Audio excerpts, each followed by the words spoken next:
உனக்கு தெரியும் நான் உன்னை பார்த்துட்டே மனமேடையில உட்கார்ந்துட்டு இருக்கேன்னு. என்ன பண்ண சொல்ற? அப்ப என்ன மட்டும் என்ன பண்ண சொல்ற? கல்யாணம் வேணான்னு சொல்லிருக்க வேண்டியதானே? நான் சொல்லலாம் தான் நினைச்சேன். ஆனா பயத்துல என்ன பண்றதுன்னு தெரியாம அமைதியா இருந்துட்டேன். ஆமா, அமைதியா இருந்ததுனால என்ன நடந்துச்சுன்னு பாத்தியா? இப்ப நீ யுவராஜோட வைஃப் ஆயிட்ட. அப்போது அவர்கள் இருந்த அறையின் கதவு திறந்தது. காதம்பரி உள்ளே வந்தார். ஜனனி, உன்னோட ரூம் இது இல்ல, யுவராஜோட ரூம் தான் உன்னோட ரூம். இல்ல ஆண்டி, அந்த டெவில் கூட போய் எப்படி என்ன இருக்க சொல்றீங்க? உங்களுக்கு தெரியும்ல, அவன் வீட்டுக்கு வந்தாலே நான் பயத்துல ரூமை விட்டு வெளியே வரவே மாட்டேன். அப்படி இருக்கும்போது நான் எப்படி ஒரே ரூம்ல தங்குறது? முடியாது, நான் அவன் கூட போகவே மாட்டேன். இந்த டெவில் யுவராஜை குறைச்சி எடை போட்டுட்டான் அந்த சஞ்சனா. அப்படின்னா அடுத்து என்ன பண்றது சார்? முதல்ல அந்த கேசவனை பத்தின எல்லா ஆதாரத்தையும் கிரைம் டிபார்ட்மெண்ட்ல ஒப்படைச்சிடு. மேக் ஷோர் அவன் காலம் முழுக்க ஜெயில கம்பி எண்ணிட்டு தான் இருக்கணும் என்று தீர்க்கமாக கூற மீண்டும் சிவா கேட்டான். சார், அப்ப இந்த சஞ்சனாவை என்ன பண்றது? அவ என்ன வேணாலும் பண்ணட்டும். அதுக்கப்புறம் உங்ககிட்ட இருக்கிற அவளோட போட்டோஸை லீக் பண்ணிட்டு அன்னைக்கு ராத்திரி அவ உண்மையிலே யார் கூட இருந்தான்னு அவளுக்கு தெரிய வைக்கணும். Okay sir. டெவில் யுவராஜ், நான் அவனை டெவில்னு தான் கூப்பிடுவேன். அவன் கண்ணை காட்டினாலே வீட்ல இருக்கிற எல்லாரும் அமைதியாடுவாங்கன்னு காவியா சொல்லிட்டே இருப்பான். வீட்ல இருக்க யாருக்கும் அவன் முன்னாடி பேசவே தைரியம் இல்ல. காவியாக்கும் அந்த டெவில் யுவராஜ்னா அவ்வளோ பயம். அன்னைக்கு எல்லாம் நல்லபடியா போயிட்டு இருந்துச்சு. ஐயர் மந்திரத்தை சொல்லிட்டு இருந்தாரு. சஞ்சனாவும் அந்த டெவிலும் திருமணத்துக்கு ரெடியா இருந்தாங்க. அப்போ ஒரு சம்பவம் நடந்துச்சு. அப்புறம் எப்படி அந்த சஞ்சனாவுக்கு பதிலா அன்னைக்கு அந்த டெவில் யுவராஜ் கூட நான் மனமேடையில இருந்தேன். நான் எப்படி அந்த டெவில் யுவராஜுக்கு மனைவியான? எப்படி? வீட்டுல இருக்கிற எல்லாரும் டெவில் யுவராஜுக்கு ஏன் இவ்வளவு பயப்படுறாங்க? அவனை ஏன் எல்லாரும் டெவில்னு கூப்பிடுறாங்க? திருமண சடங்கெல்லாம் நல்லபடியா முடிஞ்சிருச்சு. இன்னில இருந்து நீங்க 2 பேரும் கணவன் மனைவி. அப்போது யுவராஜ் ஜனனியிடம் கூறினார். போய் பாட்டிக்கிட்ட ஆசீர்வாதம் வாங்கிக்கலாம். 2 பேரும் நல்லா இருங்கப்பா, நல்லா இருங்க, நல்லா இருங்க. இத பாரு யுவராஜ், நீ ஜனனிய கல்யாணம் பண்ணது கூட பரவாயில்ல. ஆனா நீ அவசரப்பட்டு தப்பான முடிவு எடுத்துட்ட. ஆனா நீ இந்த மாதிரி ஒரு முடிவு எடுப்பேன்னு நான் எதிர்பார்க்கவே இல்லை. இந்த மேரேஜை நம்மளால லீகலா ரெஜிஸ்டர் கூட பண்ண முடியாது. அதை பத்தி நீங்க கவலைப்படாதீங்க. You don't worry. ஜனனி, இப்போ நீ இந்த குடும்பத்து மருமகள் ஆயிட்ட. இத உன் முழு மனசோட ஏத்துக்கோ. அப்போ உங்க புள்ளைய போய் தடுக்க வேண்டியதானே? அவன்கிட்ட பேச உங்களுக்கு தைரியம் இல்லையா? காவியா, கொஞ்சம் அமைதியா இரு. என்ன நடக்க வேண்டியது நடந்து முடிஞ்சிருச்சு. ஜனனி செல்லம், நீ இது வரைக்கும் யுவராஜோட கோபத்தை மட்டும்தான் பார்த்திருப்ப. ஆனா என்ன நம்பு, அவன் ரொம்ப ரொம்ப நல்லவன். ஜனனி, நீ அண்ணாவோட ரூமுக்கு போகலன்னா உன்னை இழுத்துட்டு போக யுவராஜ் இங்க வந்துருவான். இப்படியே பேசிட்டு இருக்கீங்க, நல்லதா பேச மாட்டீங்களா? நீ யுவராஜ் ரூமுக்கு போறது தவிர உனக்கு வேற வழி இல்ல. ஆமா ஜனனி, சீக்கிரம் போ. அப்புறம் தேவையில்லாம யுவராஜோட கோபத்தை பார்க்க வேண்டியது வரும். யுவராஜ் ஸ்டடி ரூமில் தன் ஃபைல்களை செக் செய்து கொண்டிருந்தான். அப்போது அவன் PA சிவாவிடமிருந்து அவனுக்கு கால் வந்தது. யுவராஜ் போனை எடுத்து சிவாவின் காலை அட்டன் செய்தவுடன் சிவா கூறினான். சார், சஞ்சனா அவளோட பாய் ஃப்ரெண்ட் கூட ஒன்று சேர்ந்துட்டா. அவ இன்னைக்கு ராத்திரி உங்களை பிளாக்மெயில் செய்வான்னு நினைக்கிறேன். அவ என்ன வேணாலும் பண்ணட்டும். அதுக்கப்புறம் உங்ககிட்ட இருக்கிற அவளோட போட்டோஸை லீக் பண்ணிட்டு அன்னைக்கு ராத்திரி அவ உண்மையிலே யார் கூட இருந்தான்னு அவளுக்கு தெரிய வைக்கணும். ஓகே சார் என்று கூறி யுவராஜ் போனை கட் செய்தான்.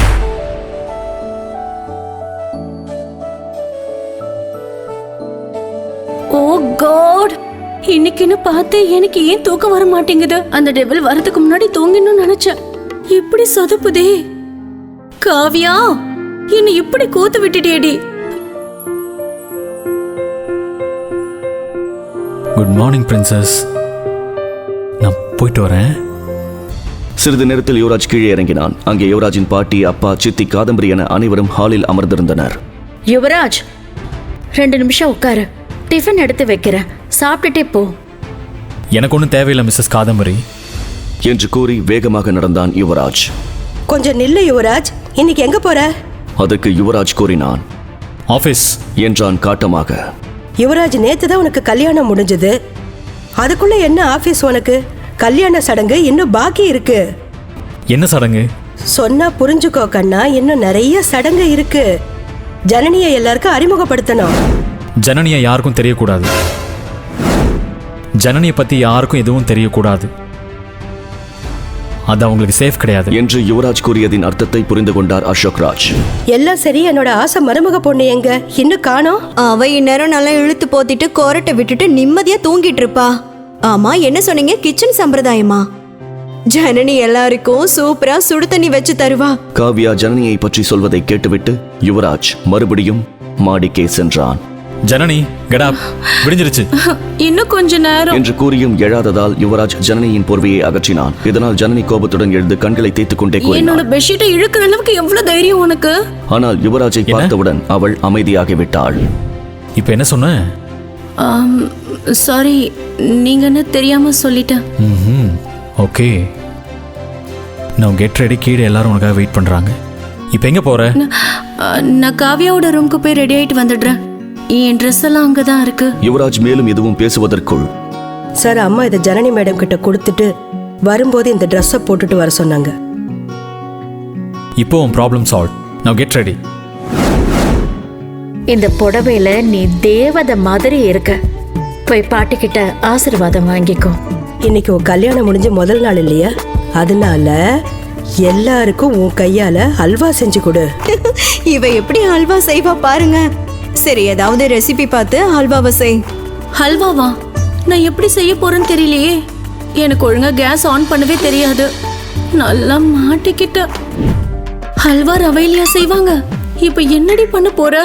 ஜனனி, உனக்கு அல்வா சாப்பிட மட்டும் தானே தெரியும். ஸோ சமையல் சம்பிரதாயம் எல்லாம் முடிஞ்சதா?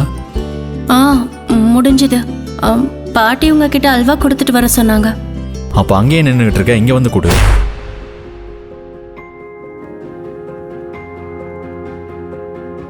எங்க போற? காவியா கிட்ட. பரவாயில்ல, கொஞ்ச நேரம் இங்கே இரு.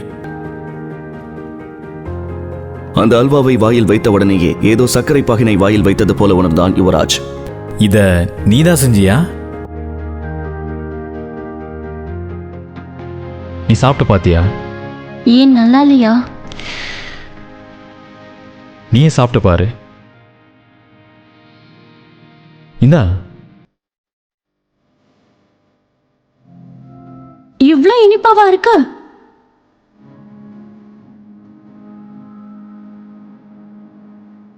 இதையே சாப்பிடுறீங்க? அதற்கு அவளை பார்த்த யுவராஜ் பொறுமையாக, வேற என்ன பண்றது, நீதானே செஞ்ச, அட்ஜஸ்ட் பண்ணிக்கிறேன் என்று கூறிவிட்டு யுவராஜ் முழு ஹல்வாவையும் சாப்பிட்டான். ஜனனி அங்கிருந்து கிளம்பினாள். இங்க பாரு, இன்னைக்கு நீ முதலா மருமகளா சமைச்சிருக்கல, அதுக்கு தான் உனக்கு இந்த கிஃப்ட் பிடிச்சிருக்கான்னு பாரு. ஐயோ ஆண்டி, இது என்ன அவ்வளவு பெரிய விஷயமா? பெரிய விஷயம்தான் ஜனனி. இப்ப நீ இந்த வீட்டோட மருமக. இன்னில இருந்து நீ என்ன ஆண்டின்னு கூப்பிடாத, அம்மானு கூப்பிடு. அப்போது காவியா சொன்னாள், வாவுமா, ரொம்ப அழகா இருக்கு. ரொம்ப அழகாதான் இருக்கும். ஏன்னா இது எங்க பரம்பரை நெக்லஸ். எனக்கு என் மாமியார் கொடுத்தாங்க. இன்னைக்கு நான் இத உனக்கு கொடுக்கறேன். என்னது? வாவ், நாளைக்கு காலேஜ் ஸ்டார்ட் ஆகுது. நாளையில இருந்து 9 to 5 காலேஜ்ல இருப்போம். இந்த டிராமால லைஃப்ல இருந்து குறைஞ்சிடும். Guys, I have a good news for you. நானே உங்களோட காலேஜ் ஜாயின் பண்ண போறேன் as a director of drama club. அதற்கு கோபமாக காவியா சொன்னாள், அப்படினா நீ எங்களை அங்கேயே நிம்மதியா இருக்க விட மாட்டியா? அதற்கு கடுப்பான தர்ஷினி, ஓ ஹலோ, உங்களுக்கு முன்னாடி அது ஏன் காலேஜ்ங்கறத மறந்துடாத. முன்னாடி, இப்ப இல்ல. இருவரும் சண்டை போட்டுக் கொண்டிருக்க, வாவ்க்கா, நீங்க தான் கன்ஃபார்மா டிராமா கிளப்புக்கு டைரக்டரா? எஸ். ப்ளீஸ் கா, என்னையும் அதுல சேர்த்துக்கிறீங்களா? ஓகே டன், நாளைக்கு ஆடிஷன் வா. அப்பா, இந்த பெட் எவ்வளவு சாஃப்டா இருக்கு. செமையா தூக்கம் வரும்ல. இந்த ரூம் ஸ்மெல் கூட நல்லாதான் இருக்கு. என்னதான் இருக்கட்டும், அந்த டெவிலோட ரசனையும் நல்லாதான் இருக்குல்ல. என்னை பத்தி என்கிட்ட ஏதாவது சொல்லணுமா? இல்ல, நான் எதுவும் சொல்லலையே. உங்களுக்கு ஏதாவது கேட்டுச்சா? இல்ல, எனக்கு ஒன்றும் கேட்கல, அதான் உங்ககிட்ட கேட்குறேன். இல்ல, எனக்கு ஒன்றும் கேட்கறதுக்கு இல்ல. சரி சொல்லு, நீ என்ன பேர் வச்சு கூப்பிடுவ? நான் உங்களை மிஸ்டர் யுவராஜன் தான் கூப்பிடுறேன். பொய் சொல்லாத பிரின்சஸ், உண்மையை சொல்லு, என்ன பேர் வச்சு கூப்பிடுவ? நான் உங்களை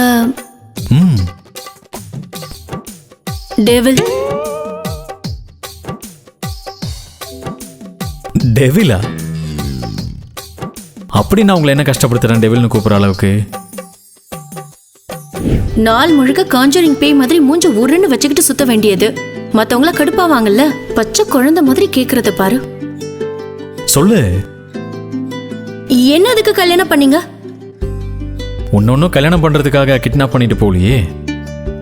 நீங்க என்ன ஃபோர்ஸ் பண்ணீங்கல்ல? இல்லையே, உன்னை யாரும் ஃபோர்ஸ் பண்ணலையே. அப்ப நீங்க பண்ணதுக்கு பேர் என்ன? பிடிச்சிருந்தா இந்த ஜென்மத்திலே வாழ்ந்து பார்த்துடணும். அப்படியே பிளேட்டை மாத்தாதீங்க. உண்மையதான் சொல்றேன். எனக்கு பிடிக்கணுமே. நாள் ஆக ஆக எல்லாம் பிடிக்கும். எடுத்த உடனே கல்யாணம் பண்ணா யாருக்கு பிடிக்கும்? பசங்களுக்கு ரொம்ப பிடிக்கும். சரி, உனக்கு காலேஜ் ஸ்டார்ட் ஆக போதில்ல, அதனால நான் சொல்றத கொஞ்சம் கவனமா கேளு. காலேஜில் கூட யாருக்கிட்டே சொல்லிடாத நீ மேரிட்னு. என்ன காரணமா வச்சுக்கிட்டு உன்னை எல்லாருமே கிண்டல் பண்ணுவாங்க. அதனால தான் சொல்றேன், இதை பத்தி யாருக்கிட்டையுமே சொல்ல வேண்டிய அவசியம் இல்லைன்னு. நான் யார்கிட்டயும் சொல்ல மாட்டேன். எனக்கு உங்க காலேஜில் என்ன நடந்தாலும் தெரிஞ்சிடும். நான் எதுவும் சொல்ல மாட்டேன். காவியா சொல்லிட்டா? அதை கேட்ட யுவராஜ் கூறினான். பிரின்சஸ், எனக்கு தெரியும் நீ ஒன்றும் தெரியாத பச்சை மண்ணுன்னு. எனக்கு தெரியும் நீ காலேஜில் வாஷ்ரூமில் ஒரு பையனை வச்சு பூட்டி பட்டாசை கொளுத்தி உள்ள போட்டதில்ல. அதற்கு ஜனனி தன் பக்கத்து நியாயத்தை அவனிடம் கூறினாள். அவன் ஒரு பொண்ணை ரொம்ப டார்ச்சர் பண்ணான். ஆமா ஆமா பிரின்சஸ், எனக்கு எல்லாம் தெரியும். அதனால தான் நான் உன்னை ஒன்றும் சொல்லலை. இங்க பாருங்க, பிரின்சஸ்னு கூப்பிடாதீங்க. எனக்கு அந்த நிக் நேம் சுத்தமா பிடிக்கல. அப்புறம் உனக்கு வேற என்ன நிக் நேம்ஸ் எல்லாம் பிடிக்காது? இந்த பாப்பு, புஜ்ஜு, செல்லம், ஜான் இதெல்லாம் எனக்கு சுத்தமா பிடிக்காது. மறுநாள் காலை இவ தூங்குறப்ப குழந்தை மாதிரி இருக்கான்னு நினைச்சா விட்ட குழந்தை மாதிரி தூங்கிட்டே இருப்பா போல. கிழிஞ்சது. பிறகு அவள் அருகில் சென்று அவளை எழுப்ப முயற்சி செய்தான். Come on, wake up. இன்னும் கொஞ்ச நேரம் தூங்குறனே. அவன் மீண்டும் அவளை Come on, எழுப்ப wake up. தூக்கத்தில் அவனை உதைத்து தள்ளினாள்.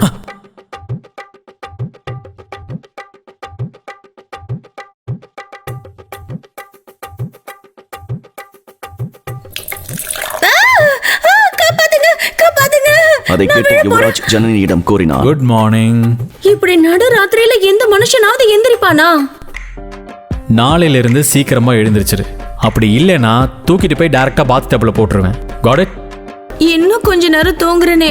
நாளையில இருந்து காலேஜ் இருக்கு. காலேஜ் இருக்கோ இல்லையோ நீ சீக்கிரமா எந்திரிச்சு தான் ஆகணும். இவன் உண்மையாவே டெவில் தான். கொஞ்ச நேரம் கூட தூங்க விட மாட்டான். சிறிது நேரம் கழித்து ஒரு ஆணின் குரல் கேட்டது. மாம், டாட், அக்கா, பாட்டி, யாராவது இருக்கீங்களா? அந்த குரலை கேட்டவுடன் காவியா ஜனனியிடம் கூறினார். இங்க பாரு, வந்துட்டான் உன்னோட ஒன் சைட் லவர். இப்ப அந்த ஒன் சைட் லவர் உன்னை பார்த்து கண்டிப்பா தேவதாசாவே ஆக போறான். அவன் தேவதாசானா அவன் தப்புதான். ஏன்னா அவனை கல்யாணம் பண்ணிக்கிறதுக்கு நான் ஓகே சொல்லவே இல்லையே. இவன்தான் கார்த்திக், காவியாவின் அண்ணன். அவளுக்கு அரை மணி நேரத்திற்கு முன் பிறந்தவன். ஆக்சுவலி கார்த்திக், அப்படியே யுவராஜ் அண்ணா கிட்டயும் உன் ஹார்ட் ப்ராப்ளம் பத்தி சொல்லு. உனக்கு அவரே ஓபன் ஹார்ட் சர்ஜரி பண்ண ஹெல்ப் பண்ணுவாரு. ஹலோ, அவர்கிட்ட நான் எதுக்கு சொல்லணும்? இப்பதான் அவருக்கு கல்யாணம் ஆயிருக்கு. எப்படியாப்பட்ட பேர் அவங்கன்னு இன்னும் கொஞ்ச நாள்ல தெரியும். நான் மட்டும் அப்போ வெளிநாட்டுக்கு போயிருக்கலன்னா கண்டிப்பா கல்யாணத்தை மிஸ் பண்ணியிருக்கவே மாட்டேன். சரி, அதெல்லாம் விடுங்க. எங்க என் பூதா நீ வர சொல்லு, பார்க்கணும். Let me introduce you. இவங்க தான் உன்னோட oops நம்மளோட அண்ணி மிஸ்ஸஸ் ஜனனி யுவராஜ் சிகாமணி. அதை கேட்டவுடன் கார்த்திக்கின் முகம் சிவந்தது. என்ன என்கிட்ட விளையாடாதீங்க சும்மா. அண்ணன் சஞ்சனாவை தானே கல்யாணம் பண்ணிருக்கணும். அதற்கு காவியா சொன்னாள். பண்ணிருக்கணும் தான், ஆனா பண்ணல. அவர் சஞ்சனாவை கல்யாணம் பண்ணல, ஜனனி தான் பண்ணிருக்காரு. ஜனனி, எனக்கு தெரியும் உனக்கு என் மேல எந்த ஃபீலிங்ஸும் இல்லைன்னு. அதுக்காக என் அண்ணனையே எப்படி கல்யாணம் பண்ண முடியும்? அவன் ஒரு டெவில், நீ தானே சொல்லுவ. அப்புறம் எதுக்கு அவனை கல்யாணம் பண்ண? அதற்கு ஜனனி கார்த்திக்கிடம் சொன்னாள். நீ என்ன பைத்தியம் நினைச்சிட்டு இருக்கியா? மண்டபத்துல சும்மா உட்கார்ந்துட்டு இருந்தேன்டா நானு. அப்படின்னா டெவில் மாதிரி நடந்துக்கிட்டே என்ன ஃபோர்ஸ் பண்ணி கல்யாணம் பண்ணிக்கிட்டான். தாலி கட்டுறதுக்கு முன்னாடி என்கிட்ட ஒரு வார்த்தை கூட கேட்கல. அப்போது அவர்களின் அப்பா வந்தார். போதும் போதும், நிப்பாட்டுங்க. நல்லா இருப்பா. இத பாருங்க, நடந்தது நடந்துடுச்சு. இன்னில இருந்து நீ ஜனனிய அண்ணின்னு தான் கூப்பிடணும், புரிஞ்சுதா? இந்த உறவை நல்ல மனசுல வச்சுக்க கார்த்திக். நல்ல ஞாபகம் வச்சுக்கோ.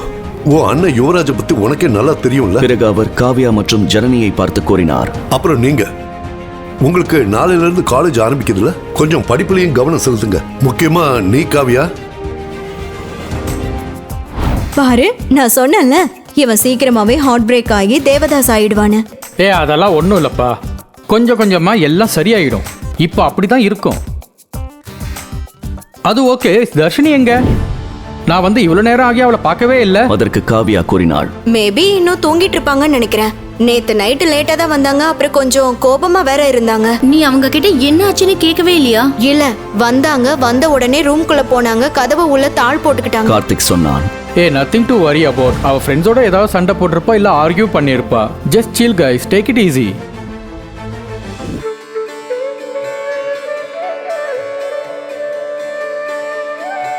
சீக்கிரம்ப்பா, டெக்கரேஷன் வேலையெல்லாம் இன்னும் 2 மணி நேரத்துக்குள்ள முடிக்கணும். விடிஞ்சா கல்யாணம். எல்லாரையும் அதட்டி வேலை வாங்கிட்டு இருந்தாங்க காதம்பரி. பொள்ளாச்சியோட புறநகர் பகுதியில அரண்மனை மாதிரி இருந்த அந்த பிரம்மாண்டமான பங்களா அந்த ராத்திரி நேரத்துல ஒரு பிக் ஃபேட் வெட்டிங்காக பரபரப்பா ரெடியாகிட்டு இருந்துச்சு.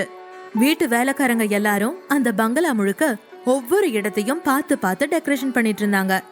கெஸ்ட், ரிலேஷன்ஸ்னு அந்த இடமே பரபரப்பா இருந்துச்சு. அப்போ ஒரு 65 வயசு மதிக்கத்தக்க லக்ஷ்மி தேவி தன்னோட ரூம்ல இருந்து வெளியே வந்து வேலைக்காரங்க சரியா வேலை செஞ்சிட்டு இருக்காங்களான்னு பாத்துக்கிட்டு இருந்த தன்னோட மருமக காதம்பரிய பார்த்து, நாளைக்கு காலையில கல்யாணம், வேலை முடிஞ்சிருந்தானேன்னு கேட்டாங்க. இன்னைக்கு வந்து நாளைக்கு கல்யாணம்னா எப்படி அத்த? ராப்பகல வேலை வாங்கிட்டு இருக்கேன் பாருங்க, யாருமே சாப்பிடல இன்னும். ஆனா இந்த யுவராஜ் ஏன் இப்படி திடீர்னு முடிவெடுத்தான்னு தான் எனக்கு புரியவே இல்ல. இவன் தான் இந்த குடும்பத்தோட மூத்த வாரிசு. இவனோட கல்யாணத்தை எப்படியெல்லாம் பண்ணணும்னு நாம் ஆசைப்பட்டோம். ஆதங்கப்பட்டா காதம்பரி. இன்னைக்கு நேத்து அவனை பாக்குறோம். சின்ன வயசுல இருந்தே அவன் இப்படிதான். அவன் என்ன நினைக்கிறானோ அதைத்தான் செய்வான். நாமளும் எத்தனையோ தடவை கல்யாணம் பண்ணிக்க சொல்லி சொன்னோம். ஆனா அவன் முடியாதுன்னு பிடிவாதமா இருந்தான். எங்க இவன் கல்யாணமே பண்ணிக்க மாட்டானோன்னு நினைச்சேன். நல்ல வேளை இப்பவாவது கல்யாணம் பண்ணிக்கிறேன்னு சொல்லி இருக்கானே, அத நினைச்சு எனக்கு ரொம்ப சந்தோஷமா இருக்கு. சீக்கிரம் வேலையை முடிச்சிட்டு சாப்பிடு. சரி, பசங்கள்லாம் எங்க காணோம்னு கேட்டாங்க லக்ஷ்மி தேவி. தர்ஷினி ஷாப்பிங் போயிருக்கா. காவ்யாவும் அவ ஃப்ரெண்ட் ஜனனியும் குழந்தைங்க கூட வெளியில விளையாடிட்டு இருக்காங்க அத்த. நீங்க போய் ரெஸ்ட் எடுங்க, நான் எல்லாத்தையும் பாத்துக்கிறேன்னு காதம்பரி சொல்லிட்டு வேலைய பார்க்க ஆரம்பிச்சாங்க. இந்த குடும்பத்தோட மூத்த லீகல் வாரிசு தான் யுவராஜ். ராஜ் குரூப் ஆஃப் கம்பெனியோட சிஇஓ. தமிழ்நாட்டோட டாப் 10 பணக்காரர்கள் லிஸ்ட்ல யுவராஜோட பேரும் இருக்கு. 29 வயசாகிற யுவராஜ் பிசினஸ்ல கால் பதிக்காத துறையே இல்லைன்னு சொல்லலாம். கோயம்புத்தூர்ல மட்டும் கிடையாது, இந்தியாவிலையும் வெளிநாட்டிலையும் கூட அவனுக்கு கம்பெனிகள் இருக்கு. யுவராஜோட அப்பா பேரு அசோக் ராஜ். இவரும் ஒரு பிசினஸ் மேன் தான். இவரோட 2வது மனைவி தான் காதம்பரி. இவங்களுக்கு கார்த்திக், காவ்யான்னு ட்வின்ஸ் இருக்காங்க. 2 பேரும் காலேஜ்ல படிச்சுக்கிட்டு இருக்காங்க. திடீர்னு யுவராஜ் தன்னோட பிசினஸ் பார்ட்னர் கேசவனோட பொண்ணு சஞ்சனாவை நாளைக்கு கல்யாணம் பண்ணிக்கிறதா அனௌன்ஸ் பண்ணிட்டான். அத கேட்ட அவங்க குடும்பத்துல இருக்கிற எல்லாருக்கும் பயங்கர ஷாக்கா இருந்துச்சு. ஆனாலும் அவனை எதிர்த்துதான் யாருமே கேள்வி கேட்க முடியாதே. ஏன்னா அவனுக்கு இன்னொரு பேர் இருக்கு, டெவில். அவன் பேரை கேட்டாலே எல்லாரும் பயந்து நடுங்குவாங்க. அவனோட வார்த்தைக்கு மறுவார்த்தை பேச யாருக்கும் இங்க தைரியம் கிடையாது. அதனால வேற வழி இல்லாம வாய மூடிக்கிட்டு கல்யாணத்துக்கான வேலைய பாத்துக்கிட்டு இருந்தாங்க. அதே பங்களாவோட வெளிப்பக்கத்துல இருக்கிற கார்டன் பகுதியில 4-5 குழந்தைங்க இங்கேயும் அங்கேயும் முயல் குட்டிக மாதிரி ஓடிக்கிட்டு இருந்தாங்க. அவங்களுக்கு நடுவுல பிங்க் கலர் சுடியில தேவதை மாதிரி இருந்த 19 வயசு ஜனனி கண்ணுல கருப்பு கலர் துணியை கட்டிக்கிட்டு தன்னோட கைய முன்னாடி காத்துல நீட்டிக்கிட்டு எல்லாரும் எங்க இருக்கீங்கன்னு கேட்டுக்கிட்டே நடந்து வந்துகிட்டு இருந்தா. யுவராஜோட தங்கச்சி காவ்யாவோட திக் ஃப்ரெண்ட் இவ. 2 பேரும் ஜாடிக்கேத்த மூடி. காவ்யா ஒரு அருந்தவாளு, சரியான சேட்டக்காரி. ஜனனி பேருக்கேத்த மாதிரி ரொம்ப அமைதியான பொறுப்பான பொண்ணு. ஆனா பாவம், அப்பா அம்மா கிடையாது. ஒரு ஆர்ஃபனேஜ்ல தான் வளர்ந்தா. இப்போ காலேஜ் செமஸ்டர் லீவுங்கிறதுனால தன்னோட ஃப்ரெண்ட் காவ்யா வீட்ல வந்து தங்கி இருக்கா. குட்டி பசங்க எல்லாருக்கும் ஜனனினா அவ்வளோ பிடிக்கும், உயிரா இருப்பாங்க. ஜனனி வேணும்னே சின்ன பசங்களை பிடிக்காம காவ்யாவை பிடிச்சு மாட்டி விட்டுட்டா. அடி பாவி, இரு, இப்போ நான் வந்து உன்னை பிடிக்கிறேன் அப்படின்னு சொல்லிட்டு காவ்யா கண்ணை கட்டிக்கிட்டா. காவ்யா கிட்ட சிக்க கூடாதுன்னு நினைச்ச ஜனனி கார் பார்க்கிங்ல இருந்த ஒரு டொயோட்டோ ஃபார்ச்சுனர் காரோட டோரை திறந்து பின் சீட்ல போய் ஒளிஞ்சுக்கிட்டா. இந்த காவ்யா நம்மளை எப்படி கண்டுபிடிக்கிறான்னு பாப்போம். அவ்வளோ சீக்கிரம் சீக்கிடுவாளா இந்த ஜனனி? அவ பெருமூச்சு விட்ட அடுத்த நிமிஷமே அந்த கார் டோரை யாரோ திறக்கிற சத்தம் கேட்டுச்சு. உடனே அவ மூச்சு விடாம தன்னோட உடம்ப இன்னும் குறுக்கி சீட்டுக்கு இடையில போய் நல்லா ஒளிஞ்சுக்கிட்டா. அடுத்த நிமிஷம் அந்த கார் ஸ்டார்ட் ஆயிடுச்சு. அச்சச்சோ, நம்ம கார்ல இருக்கிறது தெரியாம யாரோ காரை ஸ்டார்ட் பண்றாங்க போலயே நினைச்ச அவ, நான் கார்ல இருக்கேன்னு சொல்லிக்கிட்டே மெதுவா தன்னோட தலைய உயர்த்தி டிரைவர் சீட்டை பார்த்தா. முன்னாடி இருந்த கண்ணாடியில டிரைவர் சீட்ல உட்கார்ந்திருந்தவனோட முகம் தெரிஞ்சது. அந்த முகத்தை பார்த்த உடனே அதுக்கு மேல அவ வாயிலிருந்து வார்த்தையே வரல, வெறும் காத்து தான் வந்துச்சு. அது வேற யாரும் இல்ல, சாட்சாத் நம்ம யுவராஜே தான். Leather jacket, black colour shirt, gold ஃபேஸ்னு பார்க்கவே டெரரா இருந்தான். அச்சோ, டெவில், இவன் எப்படி இங்க யோசிச்சவ அந்த கார் யாரோடதுன்னு சுத்தி பார்த்தா. ஐயோ, இது இவனோட காரா? போயும் போயும் இந்த கார்லயா நான் ஏறணும்? காவ்யா கிட்ட இருந்து தப்பிக்கலாம்னு நினைச்சு இந்த டெவில் கிட்ட வந்து மாட்டிக்கிட்டனே, இப்ப என்ன பண்றது? அவ யோசிச்சுக்கிட்டு இருக்கும் போதே அந்த பங்களாவோட காம்பவுண்ட தாண்டி அந்த கார் வேகமா போக ஆரம்பிச்சிருச்சு. அவ அப்படியே தன்னோட வாயை மூடிக்கிட்டு சீட்டுக்கு இடையில தன்னை நல்லா மறைச்சுக்கிட்டு படுத்துக்கிட்டா. மின்னல் வேகத்துல போன அந்த கார் அடுத்த 15 நிமிஷத்துல ஒரு ஃபார்ம் ஹவுஸ் முன்னாடி போய் நின்னுச்சு. அடுத்த நிமிஷம் அவன் காரை திறந்துக்கிட்டு வேகமா கீழே இறங்கி அந்த ஃபார்ம் ஹவுஸ் நோக்கி நடக்க ஆரம்பிச்சான் யுவராஜ். எஸ்கேப் ஆயிடு ஜனனி, இதை விட்டா நல்ல சான்ஸ் கிடைக்காது. இந்த டெவில் நாளைக்கு கல்யாணத்தை வச்சுக்கிட்டு இந்த நேரத்துல என்ன பண்றான்? அவனுக்கு செட்டப் ஏதாச்சும் இருக்குமோ? இவன் பணத்துக்கும் அழகுக்கும் 2-3 பொண்ணுங்க கூட வச்சுக்கலாம், தப்பில்ல. சரி, நம்ம போவோம். மெதுவா கார் கதவை திறந்துக்கிட்டு கீழே இறங்கினா. அப்ப பயங்கர சத்தத்தோட ஒரு கன் ஷாட் கேட்டுச்சு. மிரண்டு போயிட்டா நம்ம ஜனனி. அவளுக்கு பயத்துல என்ன பண்றதுன்னு தெரியாம ஓடி போய் ஒளிஞ்சுக்கிட்டா. அப்ப கேட்டுச்சு பாருங்க ஒரு குரல். என்னடா குப்தா, தப்பு செஞ்சுட்டு ஓடி போய் ஒளிஞ்சுக்கிட்டா? உன்னை என்னால கண்டுபிடிக்க முடியாதுன்னு நினைச்சிட்டியா என்று மிரட்டும் குரலில் கேட்டான் யுவராஜ். உள்ள ஒரு சேர்ல 40 வயசு ஆளை உட்கார வச்சு கை காலெல்லாம் கட்டி வச்சிருந்தாங்க. அந்த ஆளு யுவராஜ் கிட்ட கதறி கெஞ்ச ஆரம்பிச்சான். இல்ல சார், தெரியாம தப்பு பண்ணிட்டேன், ப்ளீஸ் என்னை விட்டுருங்க. இனிமே இந்த தப்பை நான் பண்ணவே மாட்டேன். என்னோட வைஃபுக்கும் என் பசங்களுக்கும் என்னை விட்டா யாரும் கிடையாது. ப்ளீஸ் சார், என்னை விட்டுடுங்க சார்னு கெஞ்சினா. ஜனனி மெதுவா தன்னோட தலையை தூக்கி ஜன்னல் வழியா அங்க என்ன நடக்குதுன்னு பார்க்க ஆரம்பிச்சா. யுவராஜ் கையில கன்னோட அந்த ஆளை மிரட்டிட்டு இருந்தான். என்னது, உன்னை விட்டுடுறதா? அதுக்கெல்லாம் சான்ஸே இல்ல. இந்த யுவராஜோட அகராதியில மன்னிப்புங்கிற பேச்சுக்கே இடம் கிடையாது. என் முகத்துக்கு நேரா நின்னு எதிர்க்கிறவங்கள கூட நான் மன்னிச்சு விட்டுடுவேன். ஆனா என் முதுகுக்கு பின்னாடி துரோகம் பண்றவங்கள என்னால மன்னிக்கவே முடியாது சொன்ன டெவில் யுவராஜ் துப்பாக்கிய குப்தாவோட தலைக்கு நேரான பொசிஷன்ல கொண்டு வந்தான். ஜனனி மூச்சு விடாம அமைதியா பாத்துக்கிட்டு இருந்தா. உண்மைய சொன்னா உயிரோட இருப்ப, இல்ல சதறிடுவ. யுவராஜ் மிரட்ட, சொல்லிடுறேன் சார், சொல்லிடுறேன் சார். நீங்க கல்யாணம் பண்ணிக்க போற சஞ்சனாவோட அப்பா கேசவன் தான் என்னை இப்படி செய்ய சொன்னாரு சார். அவர் நல்லவர் இல்ல சார். எல்லாமே லோ குவாலிட்டி டூப்ளிகேட் சரக்கு தான் சார். கமிஷனுக்கு ஆசைப்பட்டு நானும் சேர்ந்து தப்பு பண்ணிட்டேன் சார். ப்ளீஸ் சார், என்னை மன்னிச்சிடுங்க சார். இனிமே இந்த தப்பை பண்ண மாட்டேன், என்னை விட்டுருங்க சார் கெஞ்சினா.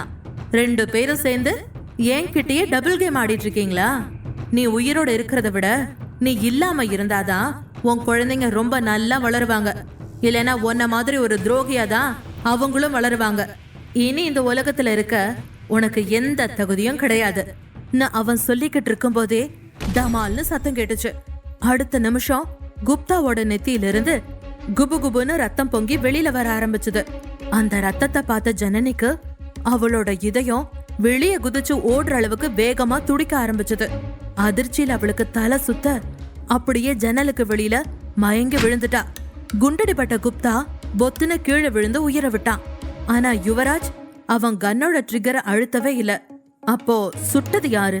யுவராஜும் அவனோட அசிஸ்டன்ட் சிவாவும் அதிர்ச்சியாகி திரும்பி பாக்குறப்ப முகத்துல மாஸ்க் போட்ட ஒருத்தன் வேகமா கையில கன்னோட எகிரி குதிச்சு ஓடிக்கிட்டு இருந்தான்.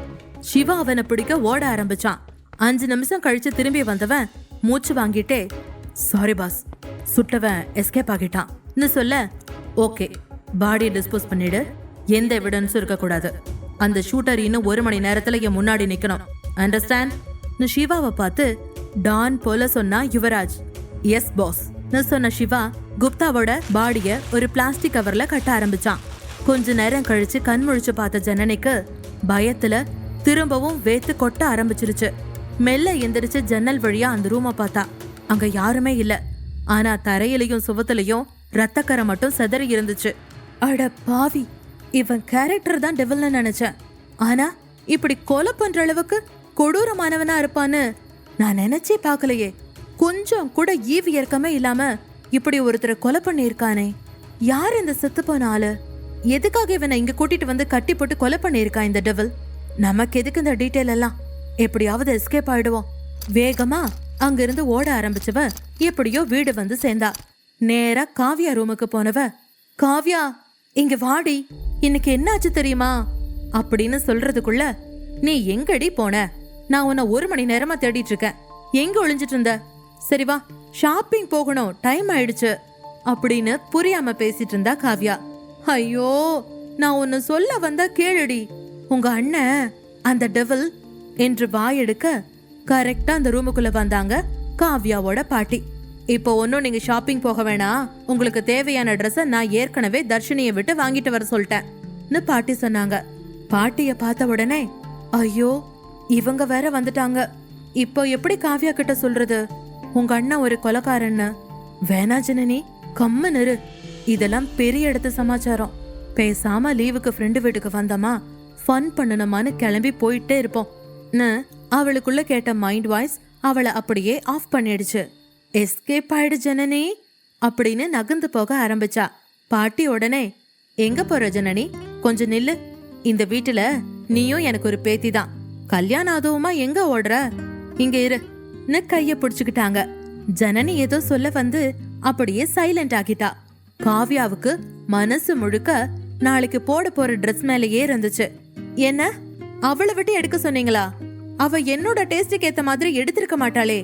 லச்சு பாட்டி, நீயே அவளை எனக்கு எடுக்க சொன்ன காவ்யா கோபமா கேட்க, ஆஹா மேடம், நீங்க போய் ட்ரெஸ் எடுத்தீங்கன்னா எப்படி எடுப்பீங்கன்னு எனக்கு தெரியாதா?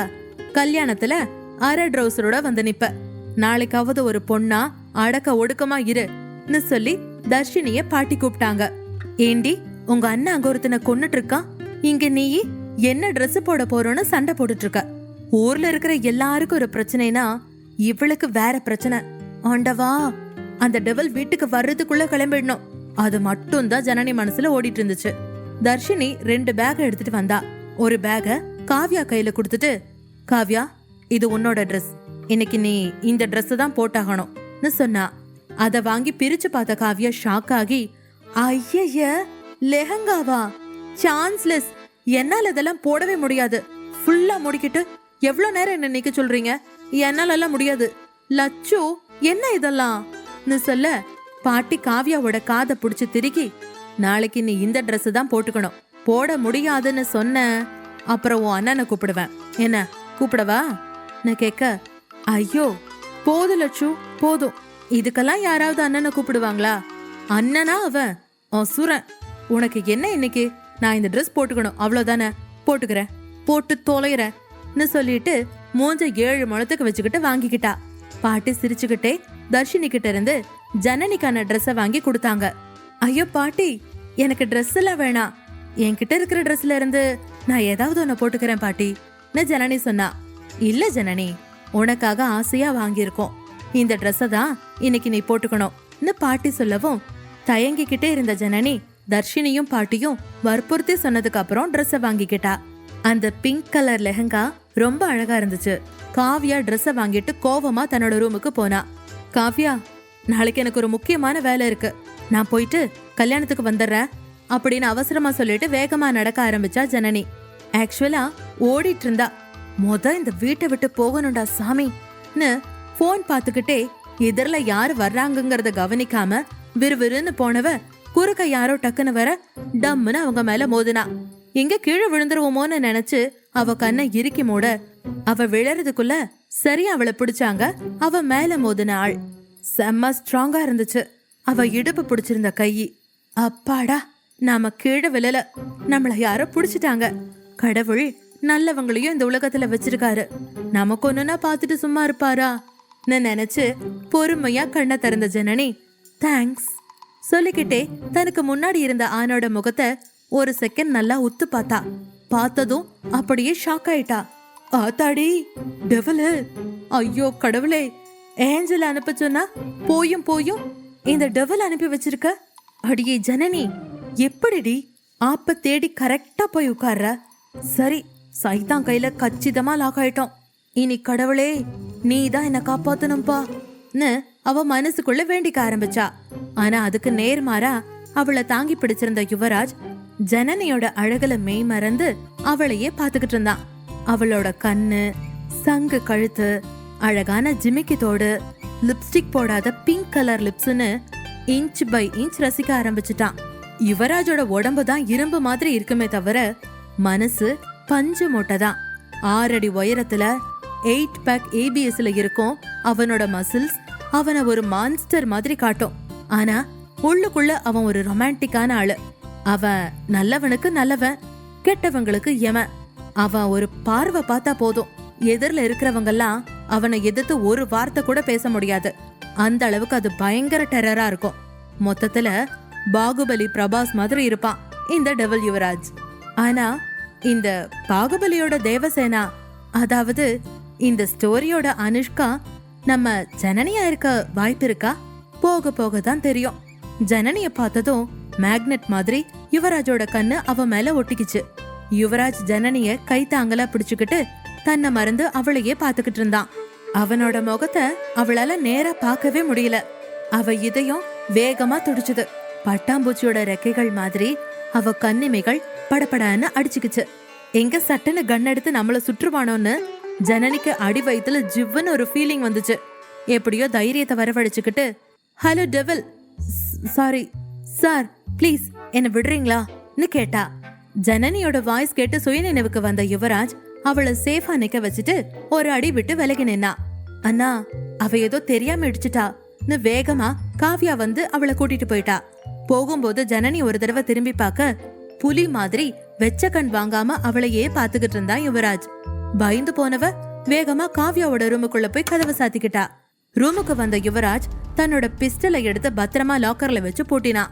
ஐஸ் வாட்டர் எடுத்து குடிக்க ஆரம்பிச்சான். ஜில்லுன்னு தண்ணி உள்ள போனதும் தான் அவன் கொஞ்சம் கூலானா. அப்படியே நடந்து வந்து அவன் ட்ரெஸ்ஸிங் ரேக் முன்னாடி வந்து நின்னான். ஒரு கிளாத்த விளக்க உள்ள ஒரு பெரிய சைஸ் போட்டோ ஃப்ரேம் பண்ணி மாட்டிருந்துச்சு. கிளாமரா ஏதாவது ஹாட்டான ஹீரோயின் போட்டோவா இருக்கும், இல்ல இன்னும் கொஞ்ச நேரத்துல கல்யாணம் பண்ண போற சஞ்சனாவோட போட்டோ இருக்கும் போல நாம நினைச்சா, அச்சாம் பாருங்க ட்விஸ்ட். அங்க கியூட்டா சிரிச்சுக்கிட்டு இருக்கிறது நம்ம ஜனனி. யுவராஜும் அவளும் லவ்வபிள் கப்புளா நிக்கிற மாதிரி ஒரு பெயிண்டிங் ஒன்னு வரைஞ்சு மாட்டப்பட்டிருந்துச்சு. ஜனனி அதுல பயங்கர அழகா இருந்தா. Hi Janani, my darling, my angel. இன்னைக்கு ஒரு நாள் தான், நாளைக்கு நேரம் நீ மிஸ்ஸஸ் யுவராஜா என்னோட ரூம்ல இருப்பன்னு ஹேண்ட்ஸமா ஸ்டைலா சொல்லி சிரிச்ச யுவராஜ், நாளைக்கு உனக்கும் எனக்கும் தான் கல்யாணம் ஜனனி, த கவுண்ட் டவுன் ஸ்டார்ட்ஸ்னு சொல்லி டோரை மூடினான். மறுநாள் காலை யுவராஜ் பங்களாவை ஜெய்ப்பூர் மாளிகை மாதிரி மேரேஜுக்கு செம்மையா டெக்கரேஷன் பண்ணியிருந்தாங்க. காதம்பரி வேலையாட்கள் எல்லாரும் ஒழுங்கா வேலை செய்யறாங்களான்னு செக் பண்ணிட்டு இருந்தாங்க. இன்னும் பசங்க எழுந்திருக்காததை கவனிச்ச காதம்பரி நேரா அவங்கள எழுப்பி விடுறதுக்காக ரூமுக்கு போனாங்க. ரூம்ல காவ்யாவும் ஜனனியும் தூங்கிட்டு இருக்கிறத பார்த்துட்டு, காவ்யா, ஜனனி சீக்கிரம் எழுந்துருங்க, விடிஞ்சு எவ்வளோ நேரம் ஆகுதுன்னு சொல்லி காவ்யாவோட போர்வையை பிடிச்சு இழுத்தாங்க. காவ்யா உடனே தலையணையால முகத்தை மூடிக்கிட்டு, மதர் இந்தியா, உனக்கு இப்ப என்ன பிரச்சனை? சூரியன் கூட டெய்லி நமக்கு முன்னாடி தூங்கிடுது, ஆனா நம்மளை மட்டும் சீக்கிரமா எழுப்பி விட்டுடுது. இதோட தொல்லை தாங்கலப்பா. என்னைக்காவது நீ போய் அதை எழுப்பி விட்டுருக்கியா? அழுத்துக்கிட்டு சொல்ல, காதம்பரி தலையணையை புடுங்கிட்டு, ஓகேடா, நான் நாளைக்கு போய் சூரியனை எழுப்பி விடுறேன், இன்னைக்கு நீ சீக்கிரம் எழுந்துரு. இன்னைக்கு உன் அண்ணனுக்கு கல்யாணம், ஞாபகம் இருக்கா இல்லையா? கேட்டுக்கிட்டே அவ பக்கத்துல படுத்திருந்த ஜனனிய பார்த்து, இவளை பாரு, இவ காவியாவை தாண்டி இருக்கா. ஏய் ஜனனி, எழுந்துரு சீக்கிரம்னு சொல்ல, ஆண்டி ப்ளீஸ் ஒரு 2 minutes ஆண்டி ஜனனி சொல்ல, 2 பேரும் தான் சொல்றத கேட்காததை பார்த்த காதம்பரி, 2 பேரும் இப்ப எழுந்திருக்க போறீங்களா இல்லையா? கல்யாண வேலை எவ்வளோ இருக்கு, நீங்க இன்னும் தூங்கிட்டு இருக்கீங்களா? கத்தவும் காவ்யா அழுத்துக்கிட்டே பெட்ல எழுந்து உட்காந்து, ஐயோ அம்மா, இது கல்யாண மாதிரியே தெரியல. கல்யாணம்னு ஒரு நாள் முன்னாடி தான் சொல்றீங்க, அதுவும் அந்த கல்யாண பொண்ணு சஞ்சனாவை எனக்கு சுத்தமா பிடிக்கல. எப்போ பார்த்தாலும் மேக்கப் அப்பிக்கிட்டு டச்சப் பண்ண மேனியாவே இருக்கான்னு சொன்னா. காதம்பரி சிரிச்சுக்கிட்டு, உனக்கு பிடிச்சிருக்கோ இல்லையோ, உங்க அண்ணன் யுவராஜுக்கு அவளை ரொம்ப பிடிச்சிருக்கு, அதனால நாம எதுவுமே சொல்ல முடியாதுன்னு சொன்னா. யுவராஜ் பேரை கேட்டவுடனே ஜனனியோட முகம் மாறிடுச்சு. டமார்னு அவன் சுடுற மாதிரியே தோணுச்சு. வேர்த்து போன முகத்தை தொடச்சுக்கிட்டா.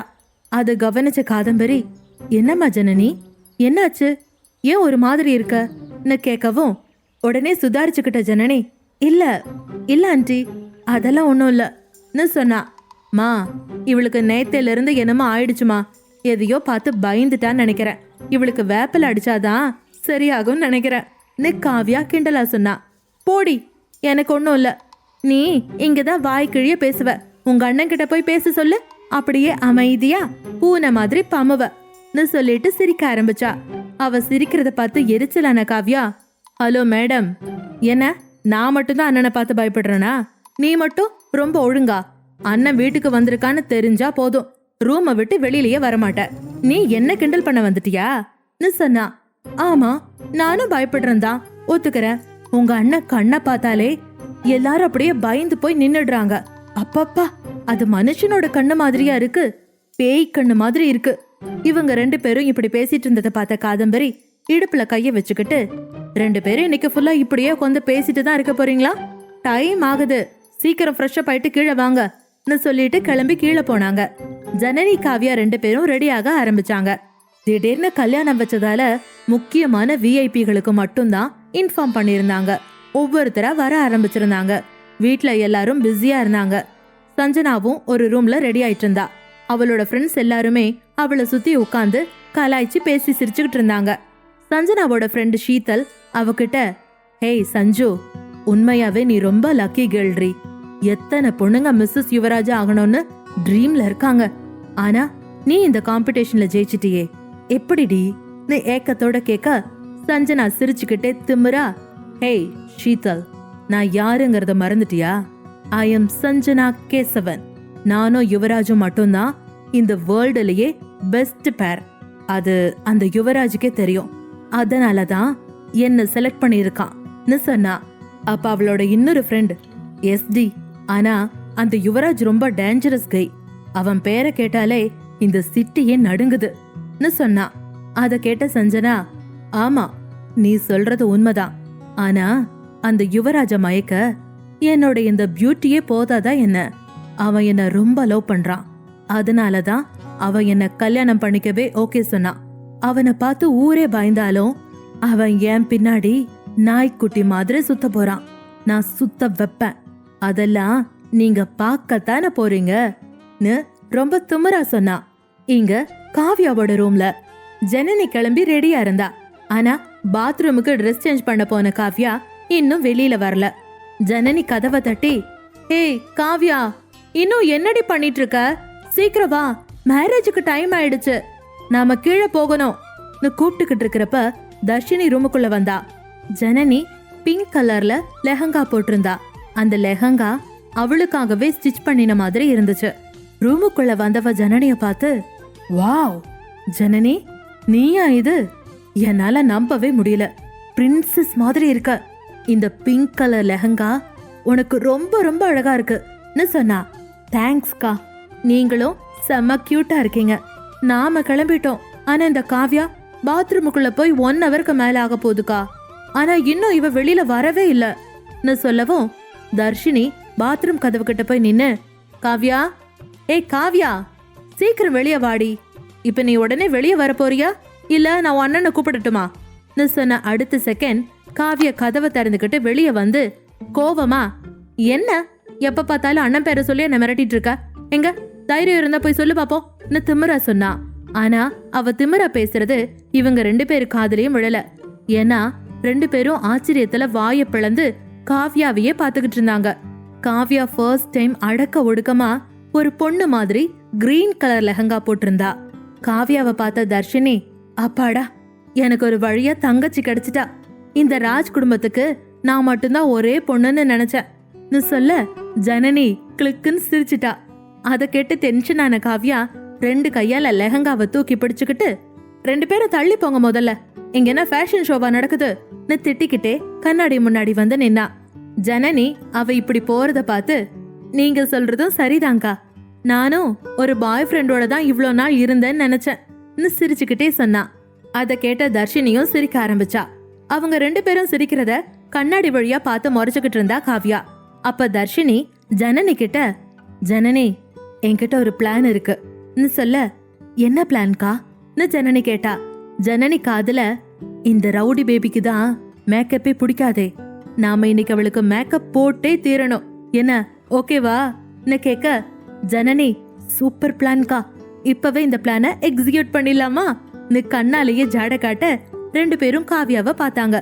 தர்ஷினி ஜனனி கிட்ட, ஜனனி அவ கைய புடின்னு சொல்ல, உடனே ஜனனி காவியாவை பிடிச்சு சேர்ல உட்கார வச்சு அவளோட 2 கையையும் டைட்டா பிடிச்சுக்கிட்டா. தர்ஷினி மேக்கப் கிட்ட எடுத்துக்கிட்டு வந்து காவியாவுக்கு மேக்கப் போட ஆரம்பிச்சா. காவியா அவங்க கிட்ட இருந்து தப்பிக்க போராடுனா. ஆனா 2 பேரும் அவளை விடவே இல்ல. ஒரு வழியா தர்ஷினி அவளுக்கு மேக்கப் போட்டு முடிச்சுட்டா. காவியா உண்மையிலேயே இன்னைக்கு ரொம்ப அழகா இருந்தா. அவளை பார்த்த தர்ஷினியும் ஜனனியும், நம்ம பிளான் சக்சஸ்ஃபுல்லா முடிஞ்சிருச்சு, முழுசா சந்திரமுகியா மாறி இருக்க காவியாவை எல்லாரும் பாருங்க சொல்லி 2 பேரும் ஹைஃபை பண்ணிக்கிட்டாங்க.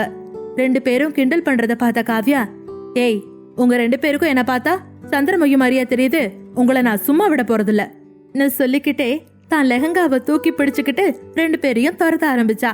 2 பேரும் ரூமை விட்டு வெளியில ஓடி வந்தாங்க. கீழே ஹால்ல எல்லாரும் இருக்கிறத பார்த்த தர்ஷினியும் ஜனனியும் அப்படியே நின்னுட்டாங்க. அவங்கள துரத்திட்டு வந்த காவியாவும் கீழே எல்லாரும் இருக்கிறத பார்த்து அமைதியாகி, இந்த கல்யாணம் முடியட்டும், உங்க 2 பேருக்கும் அப்புறம் இருக்கு கச்சேரின்னு சொன்னா. அந்த கிரீன் ட்ரெஸ்ல காவியா இன்னும் கியூட்டா அழகா இருந்தா.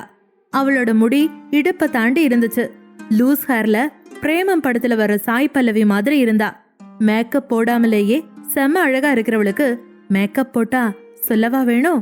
3 பேரும் கீழே இறங்கி வந்ததும் அசோக் ராஜ் காவியா பக்கத்துல வந்து, பாருடா யாருடா இது, எனக்கு 3 பையங்க, ஒரே ஒரு பொண்ணுன்னு தானே இது நாள் வரைக்கும் நினைச்சுக்கிட்டு இருந்தேன், ஆனா இன்னைக்குதான் எனக்கு 2 அழகான பொண்ணுங்க இருக்காங்கன்னு தெரிஞ்சுக்கிட்டேன்னு சொன்னாரு.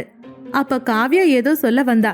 அதுக்குள்ள தர்ஷினி, அப்பா நீங்க சொன்னதையே தான் நானும் இவகிட்ட சொன்னேன், ஆனா இந்த மேடத்துக்கு கோபம் வந்துருச்சுன்னு சொல்ல எல்லாரும் அவ சொன்னதை கேட்டு சிரிக்க ஆரம்பிச்சாங்க. காவியா கோவமா, போதும் எல்லாரும் சேர்ந்து சிரிச்சது, அப்பா என்ன கிண்டல் பண்றதை விட்டுட்டு போய் உங்க பிள்ளைகிட்ட ஏன் அந்த மேக்கப் ஸ்டால கல்யாணம் பண்ணிக்க போறாருன்னு கேளுங்கப்பான்னு சொன்னா. காவியா, அவன் உனக்கு அண்ணன் தானே, இந்த கல்யாணத்துல உனக்கு விருப்பம் இல்லைன்னு நீ ஏன் அவங்கிட்ட போய் பேச வேண்டியது தானே, என்கிட்ட ஏன் சொல்றன்னு கேட்க, அந்த அசுரனோட அப்பாவான உங்களாலேயே ஒன்னும் பண்ண முடியலங்கிறப்ப என்னால என்ன பண்ண முடியும் காவியா கிண்டலா கேட்டா. கரெக்ட், நம்ம யாராலையும் எதுவும் பண்ண முடியாது, அதனால நாம எல்லாரும் வாயை மூடிக்கிட்டு கல்யாணம் முடிகிற வரைக்கும் அமைதியா இருக்க வேண்டியதுதான். நடக்கிற எல்லாத்துக்கும் காரணம் யாரு தெரியுமா, என் அப்பா, உங்க தாத்தா, அவர் தான் யுவராஜ தன்ன மாதிரியே மாத்திட்டாருன்னு அசோக் சொல்லி அழுத்துக்கிட்டாரு. காவியாவும், நீங்க சொல்றதெல்லாம் சரிதான், பண்ற வேலையெல்லாம் பண்ணிக்கிட்டு அவர் பாட்டுக்கு ஜாலியா மேல போய் செத்துட்டாரு, இப்ப மாட்டிட்டு முழிக்கிறது நாமளாச்சேன்னு சொன்னா. சரி காவியா, இதுக்கு மேல நாம இத பத்தி எதுவும் பேச வேணாம், மேரேஜ் முடிஞ்சதுக்கு அப்புறம் எதா இருந்தாலும் பேசிக்கலாம் அசோக் ராஜ் சொன்னதும் காவியா தலையாட்டிக்கிட்டு தர்ஷினி ஜனனி கூட அங்கிருந்து நகர்ந்தா. அந்த மாளிகையே இன்னைக்கு ரொம்ப அழகா இருந்துச்சு. பூவால டெக்கரேட் பண்ணியிருந்த மணமேடையில ஐயர் கல்யாணத்துக்கான எல்லா ஏற்பாடையும் செஞ்சுட்டு இருந்தாரு. பெரிய பெரிய பிசினஸ் மேன்ஸ், செலிபிரிட்டிஸ், மீடியான்னு ஓரளவுக்கு கூட்டமா இருந்துச்சு. யுவராஜோட இந்த திடீர் அனௌன்ஸ்மெண்ட் எல்லாருக்கும் நம்ப முடியாத ஆச்சரியமா இருந்தது. எல்லா நியூஸ் சேனலையும் இதுதான் ஃபிளாஷ் நியூஸா போய்கிட்டு இருந்துச்சு. யுவராஜ் தன்னோட ரூம்ல பட்டு வேட்டி பட்டு சட்டை போட்டு மேரேஜுக்கு ரெடியா இருந்தான். அவன் கண்ணாடியில தன்னை பார்த்துக்கிட்டே தன்னோட போனை எடுத்து, சிவா நான் சொன்னதெல்லாம் ரெடியா இருக்கா, ஸ்டடி ரூமுக்கு எடுத்துக்கிட்டு வான்னு சொல்லிட்டு காலை கட் பண்ணிட்டான். அடுத்த 10 நிமிஷத்துல சிவா ஒரு ஃபைலோட ரூமுக்குள்ள வந்து, சார் நீங்க கேட்டதுன்னு சொன்னான். அதை வச்சுட்டு நீ போலாம், கேசவன நான் வர சொன்னேன்னு சொல்லுன்னு சொன்னான். சிவா தலையாட்டிட்டு அங்கிருந்து போயிட்டான். சிவா வெளியில போன அடுத்த 5வது நிமிஷத்துல கேசவன் யுவராஜ தேடி வந்தாரு. கேசவன் முகம் முழுக்க அவ்வளோ சந்தோஷம். மாப்பிள, என்ன கூப்பிட்டீங்களாமே, என்ன விஷயம்னு சொல்லுங்க சீக்கிரம், இன்னும் நிறைய வேலை இருக்குன்னு பரபரப்பா சொல்ல, மிஸ்டர் கேசவன், அதான் எனக்கும் உங்க பொண்ணுக்கும் கல்யாணம் நடக்க போகுதே, நீங்க ஷேர் டாக்குமெண்ட்ல சைன் பண்ணி கொடுக்கலாமே கேட்க, கேசவன் சிரிச்சுக்கிட்டே, அதுக்கு என்ன அவசரம் மாப்பிள, முதல்ல கல்யாணம் முடியட்டுமே, அதுக்கப்புறமா நாம இதெல்லாம் பாத்துக்கலாம்னு சொன்னாரு. என்ன மிஸ்டர் கேசவன், இன்னுமா என் மேல உங்களுக்கு நம்பிக்கை வரல? அதான் கல்யாணம் வரைக்கும் வந்துட்டோமே, இதுக்கப்புறம் நான் உங்களை ஏமாத்திடுவேன்னு நீங்க நினைக்கிறீங்களா? குதர்க்கமா கேட்டான். ஐயையோ, அப்படியெல்லாம் இல்ல மாப்பிள. இப்ப என்ன, ஷேர் டாக்குமெண்ட்ல நான் சைன் பண்ணணும், அவ்வளவுதானே. சரி கொடுங்க சொல்லி யுவராஜ் கையில இருந்த டாக்குமெண்ட்டை வாங்கி, கேசவன், யுவராஜ், நான் சின்ன மீனை போட்டு பெரிய மீனை பிடிக்க போறேன். இந்த 40% ஷேரை நான் இழக்கிறதுனால உன்னோட சொத்து மொத்தமா என் கைக்கு வரப்போகுதுன்னு மனசுக்குள்ள நினைச்சுக்கிட்டு எல்லாத்துலயும் சைன் போட்டாரு. யுவராஜ் அவர் சைன் போடுறத பார்த்து மனசுக்குள்ள, என்ன கேசவன், நான் உங்ககிட்ட ஏமாந்துட்டேன்னு நினைச்சிட்டீங்களா? யாரு ஏமாற போறாங்கன்னு இன்னும் கொஞ்ச நேரத்துல தெரியும் கேசவனை பார்த்து வன்மத்தோட சிரிச்சுக்கிட்டு இருந்தான் யுவராஜ். சைன் போட்டு முடிச்ச கேசவன், மாப்பிள, நீங்க சொன்ன மாதிரி சைன் போட்டுட்டேன், இனி உங்களுக்கு எந்த பிரச்சனையும் இல்லையே கேட்க, அதெல்லாம் எதுவும் இல்ல, வாங்க நாம கீழே போலான்னு சொல்ல, சரி வாங்க மாப்பிள போலாம்னு சொல்லிட்டு கேசவன் யுவராஜ் கையை பிடிச்சு அழைச்சுக்கிட்டு போனாரு. கீழே எல்லாரும் யுவராஜுக்காக காத்துட்டு இருந்தாங்க. யுவராஜ் கேசவனோட படியில கீழே இறங்கி வந்தான். எல்லோரோட பார்வையும் யுவராஜ் பக்கம் திரும்பிச்சு. காவியா தன் பக்கத்துல நின்னுகிட்டு இருந்த ஜனனி கிட்ட, ஹே மச்சி, இந்த மான்ஸ்டர் என் கண்ணுக்கு தான் அழகா தெரியுதா இல்ல உன் கண்ணுக்கும் அப்படிதான் தெரியுதான்னு தன்னோட கண்ணை கசக்கிக்கிட்டே கேட்க, ஆமா காவியா, என் கண்ணுக்கும் உன் அண்ணன் அழகாதான் தெரிகிறாருன்னு சொல்ல, காவியா பெருமூச்சு விட்டுட்டு, இன்னைக்கு இவன் கல்யாணத்தை பார்த்து எத்தனை பொண்ணுங்க மனசு உடைய போகுதோ தெரியலையேன்னு சிரிச்சுக்கிட்டே சொன்னான். இவன் என்னதான் பொண்ணுங்களுக்கு ட்ரீம் பாயா இருந்தாலும் இவன் எப்பவுமே டெவில் பாய் தான், அதை எப்பவுமே மாத்த முடியாதுன்னு அவனை பார்த்து ஜனனி மனசுக்குள்ள நினைச்சுக்கிட்டு இருக்கிறப்ப யுவராஜோட கண்களும் ஜனனி பக்கம் திரும்புச்சு.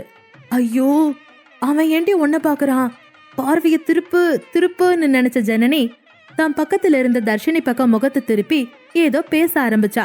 ஜனனிய பார்த்துக்கிட்டே கீழே இறங்கி வந்த யுவராஜ் தன்னோட அசிஸ்டன்ட் சிவாவை பார்த்து ஏதோ சிக்னல் காட்டினா. அப்புறம் அங்கிருந்து சில பிசினஸ் மேன்கள் கிட்ட பேசிக்கிட்டு மனமேடைக்கு போய் உட்கார்ந்தான். ஐயர் மந்திரத்தை சொல்ல ஆரம்பிச்சாரு. கொஞ்ச நேரம் கழிச்சு, முகூர்த்தத்துக்கு நாழி ஆயிடுத்து, பொண்ணு கூட்டிட்டு வாங்கோன்னு சொன்னதும் சஞ்சனாவோட ஃப்ரெண்ட்ஸ் அவளை கூட்டிட்டு வந்தாங்க. சஞ்சனா மனமேடையில வந்து உட்கார்ந்ததும் கல்யாண பொண்ணு பண்ண வேண்டிய சம்பிரதாயத்தை ஐயர் சொல்ல சொல்ல சஞ்சனா செய்ய ஆரம்பிச்சா. மணி 10 ஆச்சு. அது வரைக்கும் அமைதியா கூலா உட்கார்ந்திருந்த யுவராஜ் தலையை நிமித்தி பார்த்தான்.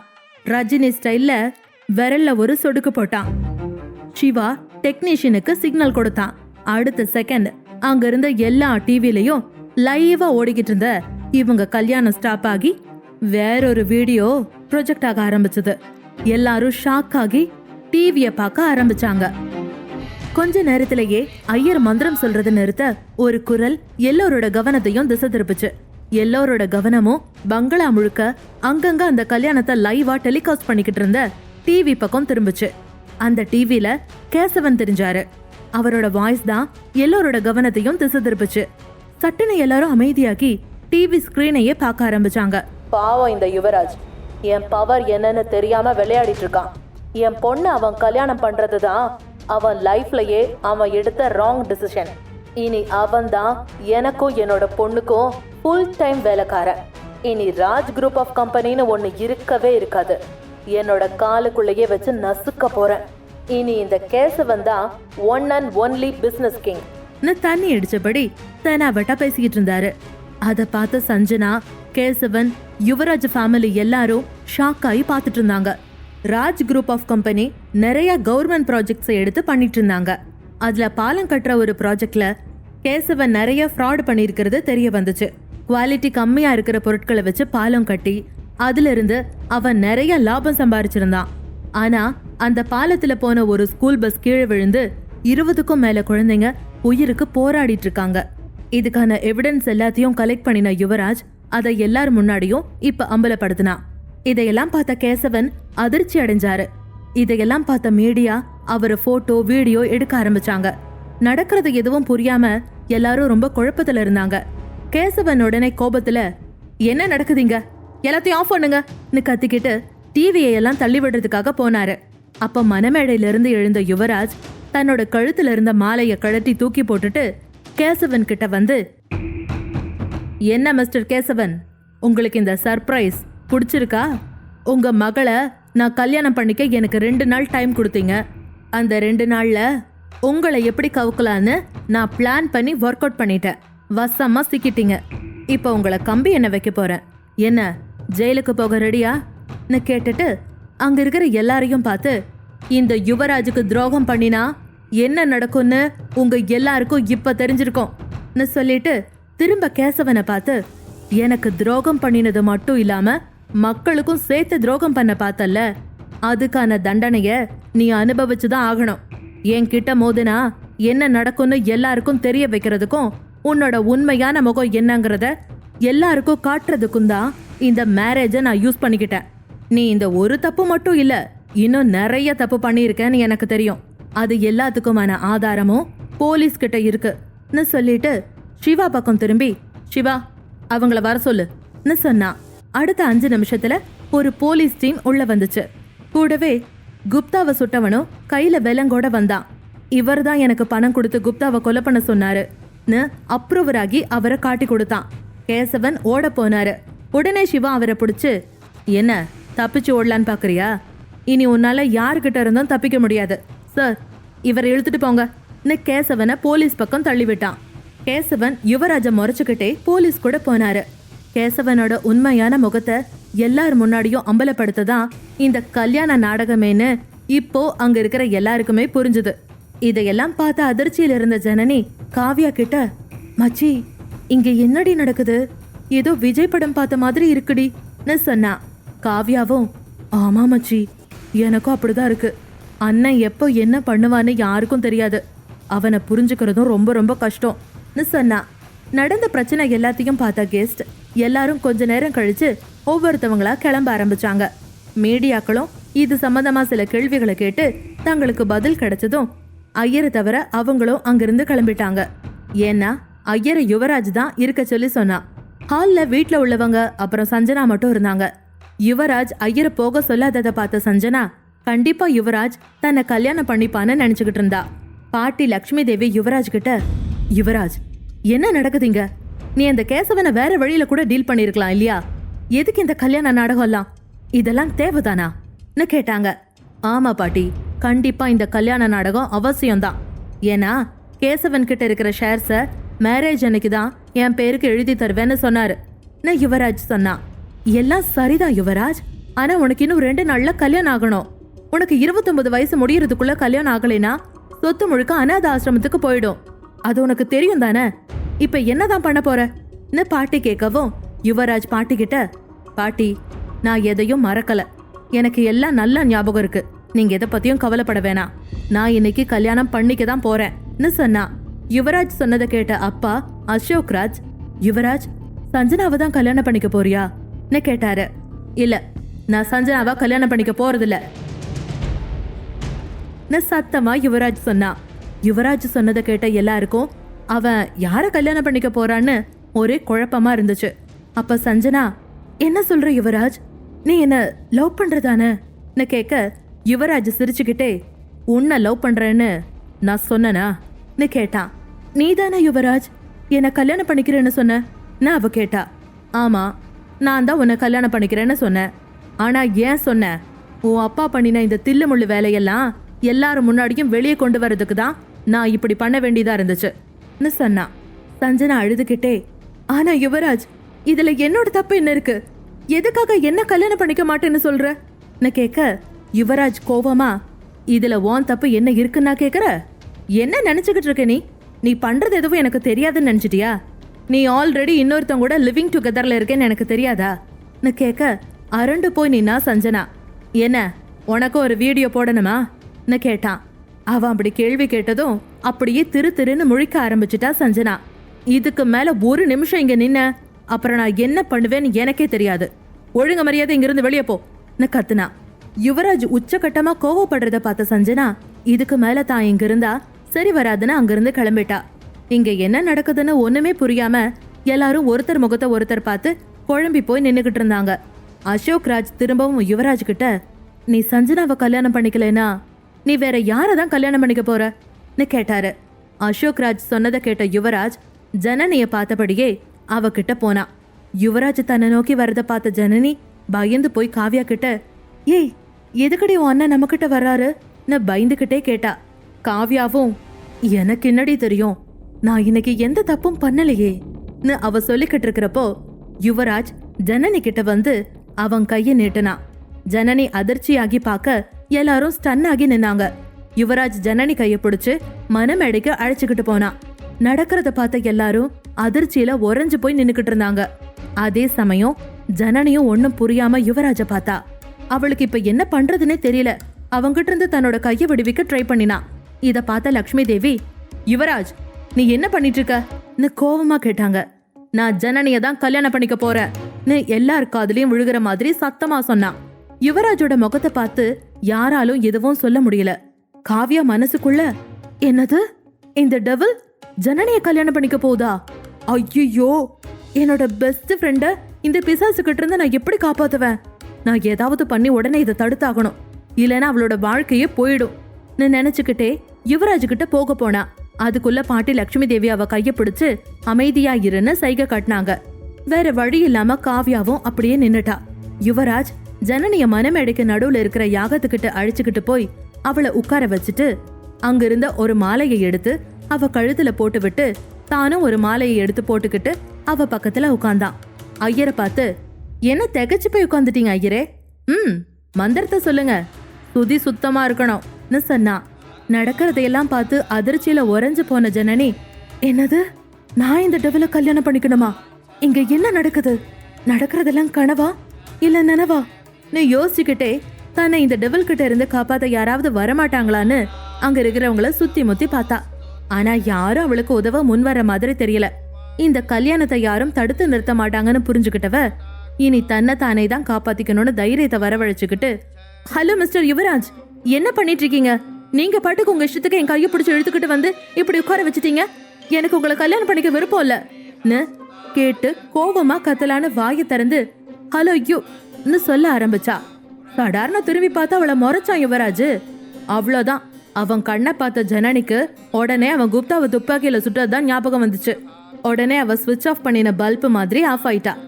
ஏன்னு தெரியல, அதுக்கு மேல அவளால பேச முடியல. காவியா, தர்ஷினி, அசோக் ராஜ், ஏன் பாட்டி எல்லாருக்குமே அது ஆச்சரியமா தான் இருந்துச்சு.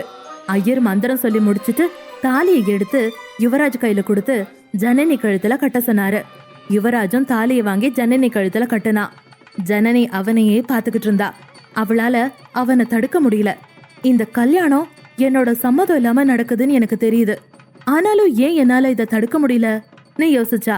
யுவராஜும் அவளை பாத்துக்கிட்டே தாலி கட்டுனா. அவ்வளோதான், 2 நிமிஷத்துல கல்யாணமே முடிஞ்சிருச்சு. இனி இந்த பாகுபலி யுவராஜுக்கு ஜனனி தான் தேவசேனான்னு கடவுளே லாக் பண்ணிட்டாரு. இனி இவங்க 2 பேர் வாழ்க்கையும் அவங்க எப்படி நடந்துக்க போறாங்கங்கறத பொறுத்து தான் அமைய போகுது. ஐயர் அவங்க 2 பேரையும் அக்னிய சுத்தி வர சொன்னாரு. யுவராஜ் எழுந்து ஜனனிய பார்த்தான். ஆனா ஜனனி அப்படியே அதிர்ச்சியில உறைஞ்சு போய் உட்கார்ந்திருந்தா. அவ எழுந்திருக்காதத பார்த்த யுவராஜ் ஜனனி கூப்பிட்டான். ஆனா இப்ப அவனோட குரல்ல கனிவுதான் இருந்துச்சு. அந்த குரலும் அவன் கூப்பிட்ட விதமும் ஜனனிய தானா எழுந்திருக்க வச்சுச்சு. அவ கைய பிடிச்சுக்கிட்டு வேள்விய சுத்த ஆரம்பிச்சான். 3 சுத்து முடிஞ்சதும் அம்மி மிதிச்சு அவ கால் விரல்ல மெட்டிய போட்டு விட்டான். அவனோட விரல் பட்டதும் அவளுக்குள்ள வார்த்தைகள்ல சொல்ல முடியாத ஒரு சிலிர்ப்பான அனுபவம் உண்டாச்சு. ஆனாலும் அவன் எப்படி ஏன் சம்மந்தம் இல்லாம என்னோட கழுத்துல தாலி கட்டலான்னு கோபமும் பொங்கி வந்துச்சு. ஐயர், கல்யாணத்துக்கான சடங்கெல்லாம் முடிஞ்சிடுத்து. நீங்க 2 பேரும் இன்னையில இருந்து புருஷன் பொண்டாட்டி ஆயிட்டேள். இப்ப பெரியவங்க கால்ல விழுந்து ஆசீர்வாதம் வாங்கிக்கோங்கன்னு சொன்னாரு. யுவராஜ் ஜனனி கைய பிடிச்சு ஜோடியா நடந்து போய் பாட்டி கிட்ட மட்டும் ஆசீர்வாதம் வாங்கிக்கிட்டான். மத்தவங்க யாருக்கிட்டையும் ஆசீர்வாதம் வாங்கல. இத பார்த்த அசோக் ராஜுக்கும் காதம்பரிக்கும் என்னவோ போல இருந்துச்சு. அசோக் ராஜ் ஏதோ சொல்ல வந்தாரு. யுவராஜ் உடனே, நீங்க என்ன சொல்ல வர்றீங்கன்னு எனக்கு தெரியும். ஜனனிக்கு 21 வயசானதும் எங்க 2 பேருக்கும் ரெஜிஸ்டர் மேரேஜ் நடக்கும். மத்தது அப்புறம் பேசிக்கலாம்னு சொல்லிட்டு நேரா தன்னோட ரூமுக்கு போயிட்டான். அங்கிருந்து யுவராஜ் போனதுக்கு அப்புறம் காதம்பரி ஜனனி கிட்ட வந்து, அன்பா, உங்க 2 பேருக்கும் இப்ப கல்யாணம் ஆயிடுச்சு. நீ முழு மனசோட அவனை ஏத்துக்கணும்னு சொன்ன அடுத்த நிமிஷம் இத கேட்டு சுயநினைவுக்கு வந்த ஜனனி, எனக்கு என்னாச்சு? எனக்கு கல்யாணம் ஆயிடுச்சா? அதுவும் இந்த டெவில் கூட? இனி நான் எப்படி இவன் கூட வாழ போறேன்? இதை நான் ஏத்துக்கிட்டுதான் ஆகணுமா? பல எண்ணம் அவ மனசுக்குள்ள ஓடுச்சு. கழுத்துல இருந்த மஞ்சத்தாளிய ஒரு முறை தொட்டு பாத்துக்கிட்டா. அதுக்கு மேல அவளால அந்த அழுத்தத்தை தாங்கிக்கவே முடியல. அடக்கி வச்சிருந்த அழுகைய மொத்தமா கொட்டி தீத்தா ஜனனி. என்ன ஆன்ட்டி நினைச்சுக்கிட்டு இருக்கீங்க எல்லாரும்? அவர் பாட்டுக்கு என் கையை பிடிச்சு பரபரன்னு இழுத்துட்டு போய் தாலியை கட்டிட்டாரு. நீங்க யாரும் அவரை தடுக்கவே இல்லைல்ல. உங்க எல்லாராலையும் இப்ப என்னோட வாழ்க்கை பாழாயிடுச்சு. கேட்க யாரும் இல்லைன்னு தானே நீங்களும் இப்படி அமைதியா இருந்துட்டீங்க. என்ன காவ்யா இதெல்லாம்? அவ கோபமா கேட்க காவ்யாக்கும் அழுக வந்துருச்சு. சாரி மச்சி, என்னை மன்னிச்சிடு. என்னால எதுவும் பண்ண முடியல. ஆனா உண்மையிலேயே உனக்கு நடந்தது அநியாயம்தான். பாட்டி, நீங்களாவது தடுத்து நிறுத்தி இருக்க கூடாதான்னு கேட்க லக்ஷ்மி தேவி, காவ்யா நீ அமைதியாயிரு. நடக்க வேண்டியதெல்லாம் நடந்து முடிஞ்சிருச்சு. இனி நம்மனால எதையும் மாத்த முடியாதுன்னு சொன்னாங்க. காதம்பரி ஜனனியோட கைய பிடிச்சுக்கிட்டு, ஜனனி உன்னோட கோவம் நியாயமானதுதான், இல்லைன்னு நாங்க சொல்ல வரல. ஆனா யுவராஜ் ரொம்ப நல்லவன். அவனோட கோவமான முகத்தை மட்டும்தான் நீ பாத்திருக்க. ஆனா அவனுக்குள்ளயும் ஒரு நல்ல மனசு இருக்கு. உண்மையிலேயே அவன் ரொம்ப நல்லவம்மா. என்ன நீ நம்புன்னு சொன்னாங்க. ஜனனி நீ வருத்தப்படாதம்மா. நீ எப்பவும் இந்த வீட்டு பொண்ணுதான். நாங்க அப்படிதான் உன்னை பாத்துக்கிட்டோம். நீ உரிமையோட இந்த வீட்டுல இருக்கலாம். அவன் உன்னை நல்லா பாத்துப்பான். அது மட்டும் என்னால உறுதியா சொல்ல முடியும். அசோக் ராஜ் ஆறுதல் சொன்னாரு. ஜனனி எதுவும் பேசாம அமைதியா எல்லார் பேசுறதையும் கேட்டுக்கிட்டு இருந்தா. அப்ப காவ்யா ஜனனி கைய பிடிச்சு இழுத்துக்கிட்டு நேரா தன்னோட ரூமுக்கு போய் கதவை சாத்துனா. காவ்யா கோவமா, உனக்கு என்னடியாச்சு? இப்ப வந்து இவ்வளவு சவுண்டு கொடுக்கற?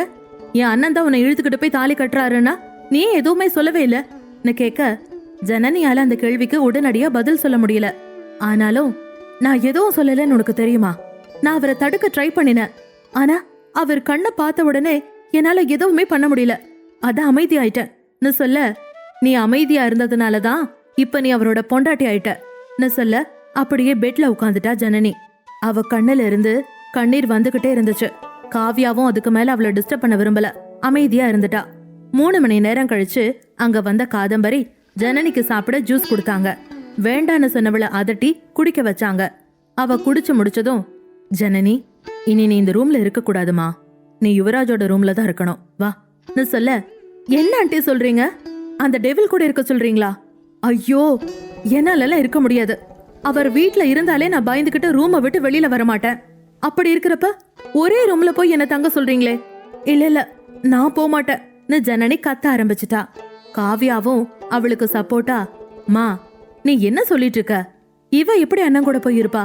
அவரை பத்தி தெரிஞ்சு நீ இப்படி பேசுறியேன்னு சொல்லி கேட்க, அப்ப சரியான நேரத்துக்கு உள்ள வந்த தர்ஷினி, ஜனனி நீ மட்டும் இப்ப அண்ணனோட ரூமுக்கு போகலைன்னா உன்னை கூட்டிட்டு போறதுக்கு அவரே இங்க வரலாம்னு சொன்னா. அக்கா என்ன சொல்றீங்கன்னு ஜனனி கேட்டா. ஆமா, ஒழுங்கா நான் சொல்றத கேட்டு என் கூட வான்னு தர்ஷினி சொல்ல, காவ்யாவும் ஆமா அந்த பிசாசு கோவப்படுறதுக்கு முன்னாடி ஒழுங்கா நீயே போயிடுன்னு சொன்னதுக்கு அப்புறம் ஜனனிக்கு யுவராஜோட கோபமான முகம்தான் ஞாபகத்துக்கு வந்துச்சு. உடனே அவ பயந்துகிட்டு, சரி சரி, அவர் இங்க வர்றதுக்கு முன்னாடி நானே அங்க போய் தொலைக்கிறேன்னு சொல்லிட்டு காதம்பரி கூட யுவராஜ் ரூமுக்கு கிளம்புனா. காதம்பரி யுவராஜ் ரூமுக்கு வெளியில நின்னுக்கிட்டு ஜனனிய உள்ள போக சொன்னா. என்ன ஆண்டி சொல்றீங்க? என்ன மட்டும் அந்த டெவில் கிட்ட ஒப்படைச்சுக்கிட்டு நீங்க தப்பிச்சிடலான்னு பாக்குறீங்களா? ஏன் நீங்க உள்ள வந்து விட மாட்டீங்களான்னு அவ முகத்தை சுழிச்சுக்கிட்டு கேட்க, காதம்பரி அவ கன்னத்துல கை வச்சுக்கிட்டு, அப்படியெல்லாம் இல்ல ஜனனி, நீ மட்டும் தான் உள்ள போகணும். வீட்ல உள்ளவங்க யாரும் இது வரைக்கும் யுவராஜ் ரூமுக்கு போனது கிடையாது. அவன் எங்க யாரையும் உள்ள அலோ பண்ணினதும் கிடையாதுன்னு சொன்னதும், என்ன ஆண்டி சொல்றீங்க? வீட்ல உள்ளவங்க யாரையும் அவர் உள்ள விடலையா? அப்படின்னா என்ன மட்டும் எப்படி விடுவாரு? உள்ள போனது என்கிட்ட கோபமா கத்துனா நான் என்ன பண்றது? எனக்கு பயமா இருக்கு, நான் போகலன்னு சொல்ல, காதம்பரி பாசமா, ஜனனி நீ நினைக்கிற மாதிரி எதுவும் நடக்காது. யுவராஜ் உன்கிட்ட கோவமா நடந்துக்க மாட்டான், நீ உள்ள போன்னு சொன்னாங்க.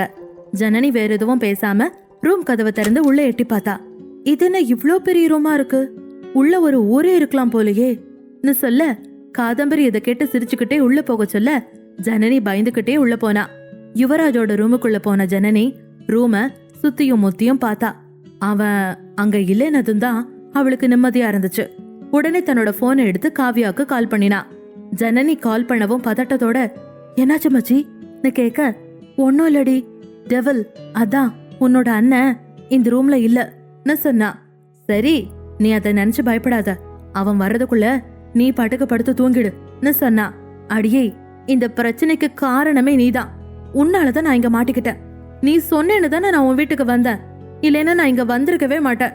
இன்னைக்கு நைட்டு போகட்டும், காலையில வந்து உன்னை என்ன பண்றேன்னு பாருன்னு சொல்லிட்டு போனை கட் பண்ணிட்டு அந்த ரூம்ல இருந்த பெரிய சோஃபால படுத்துக்கிட்டா. ஆனா அவளுக்கு தூக்கம் வரல. பக்கத்துல இருந்த ஸ்டடி ரூம்ல இருந்த யுவராஜ் ஷெல்ஃப்ல இருந்த ஆபீஸ் ஃபைல்களை எல்லாம் பாத்துக்கிட்டு இருந்தான். அப்பதான் சிவா கிட்ட இருந்தா அவனுக்கு கால் வந்துச்சு. கால் அட்டன் பண்ணினதும் சிவா, சார், சஞ்சனா அவளோட லவர் கிட்டயே போயிட்டா. ஆனா அவ உங்களை பிளாக்மெயில் பண்ண ட்ரை பண்ணலான்னு நினைக்கிறேன்னு சொன்னா. யுவராஜ் ஏளனமா, என்ன, அவ என்ன பிளாக்மெயில் பண்ண போறாளா?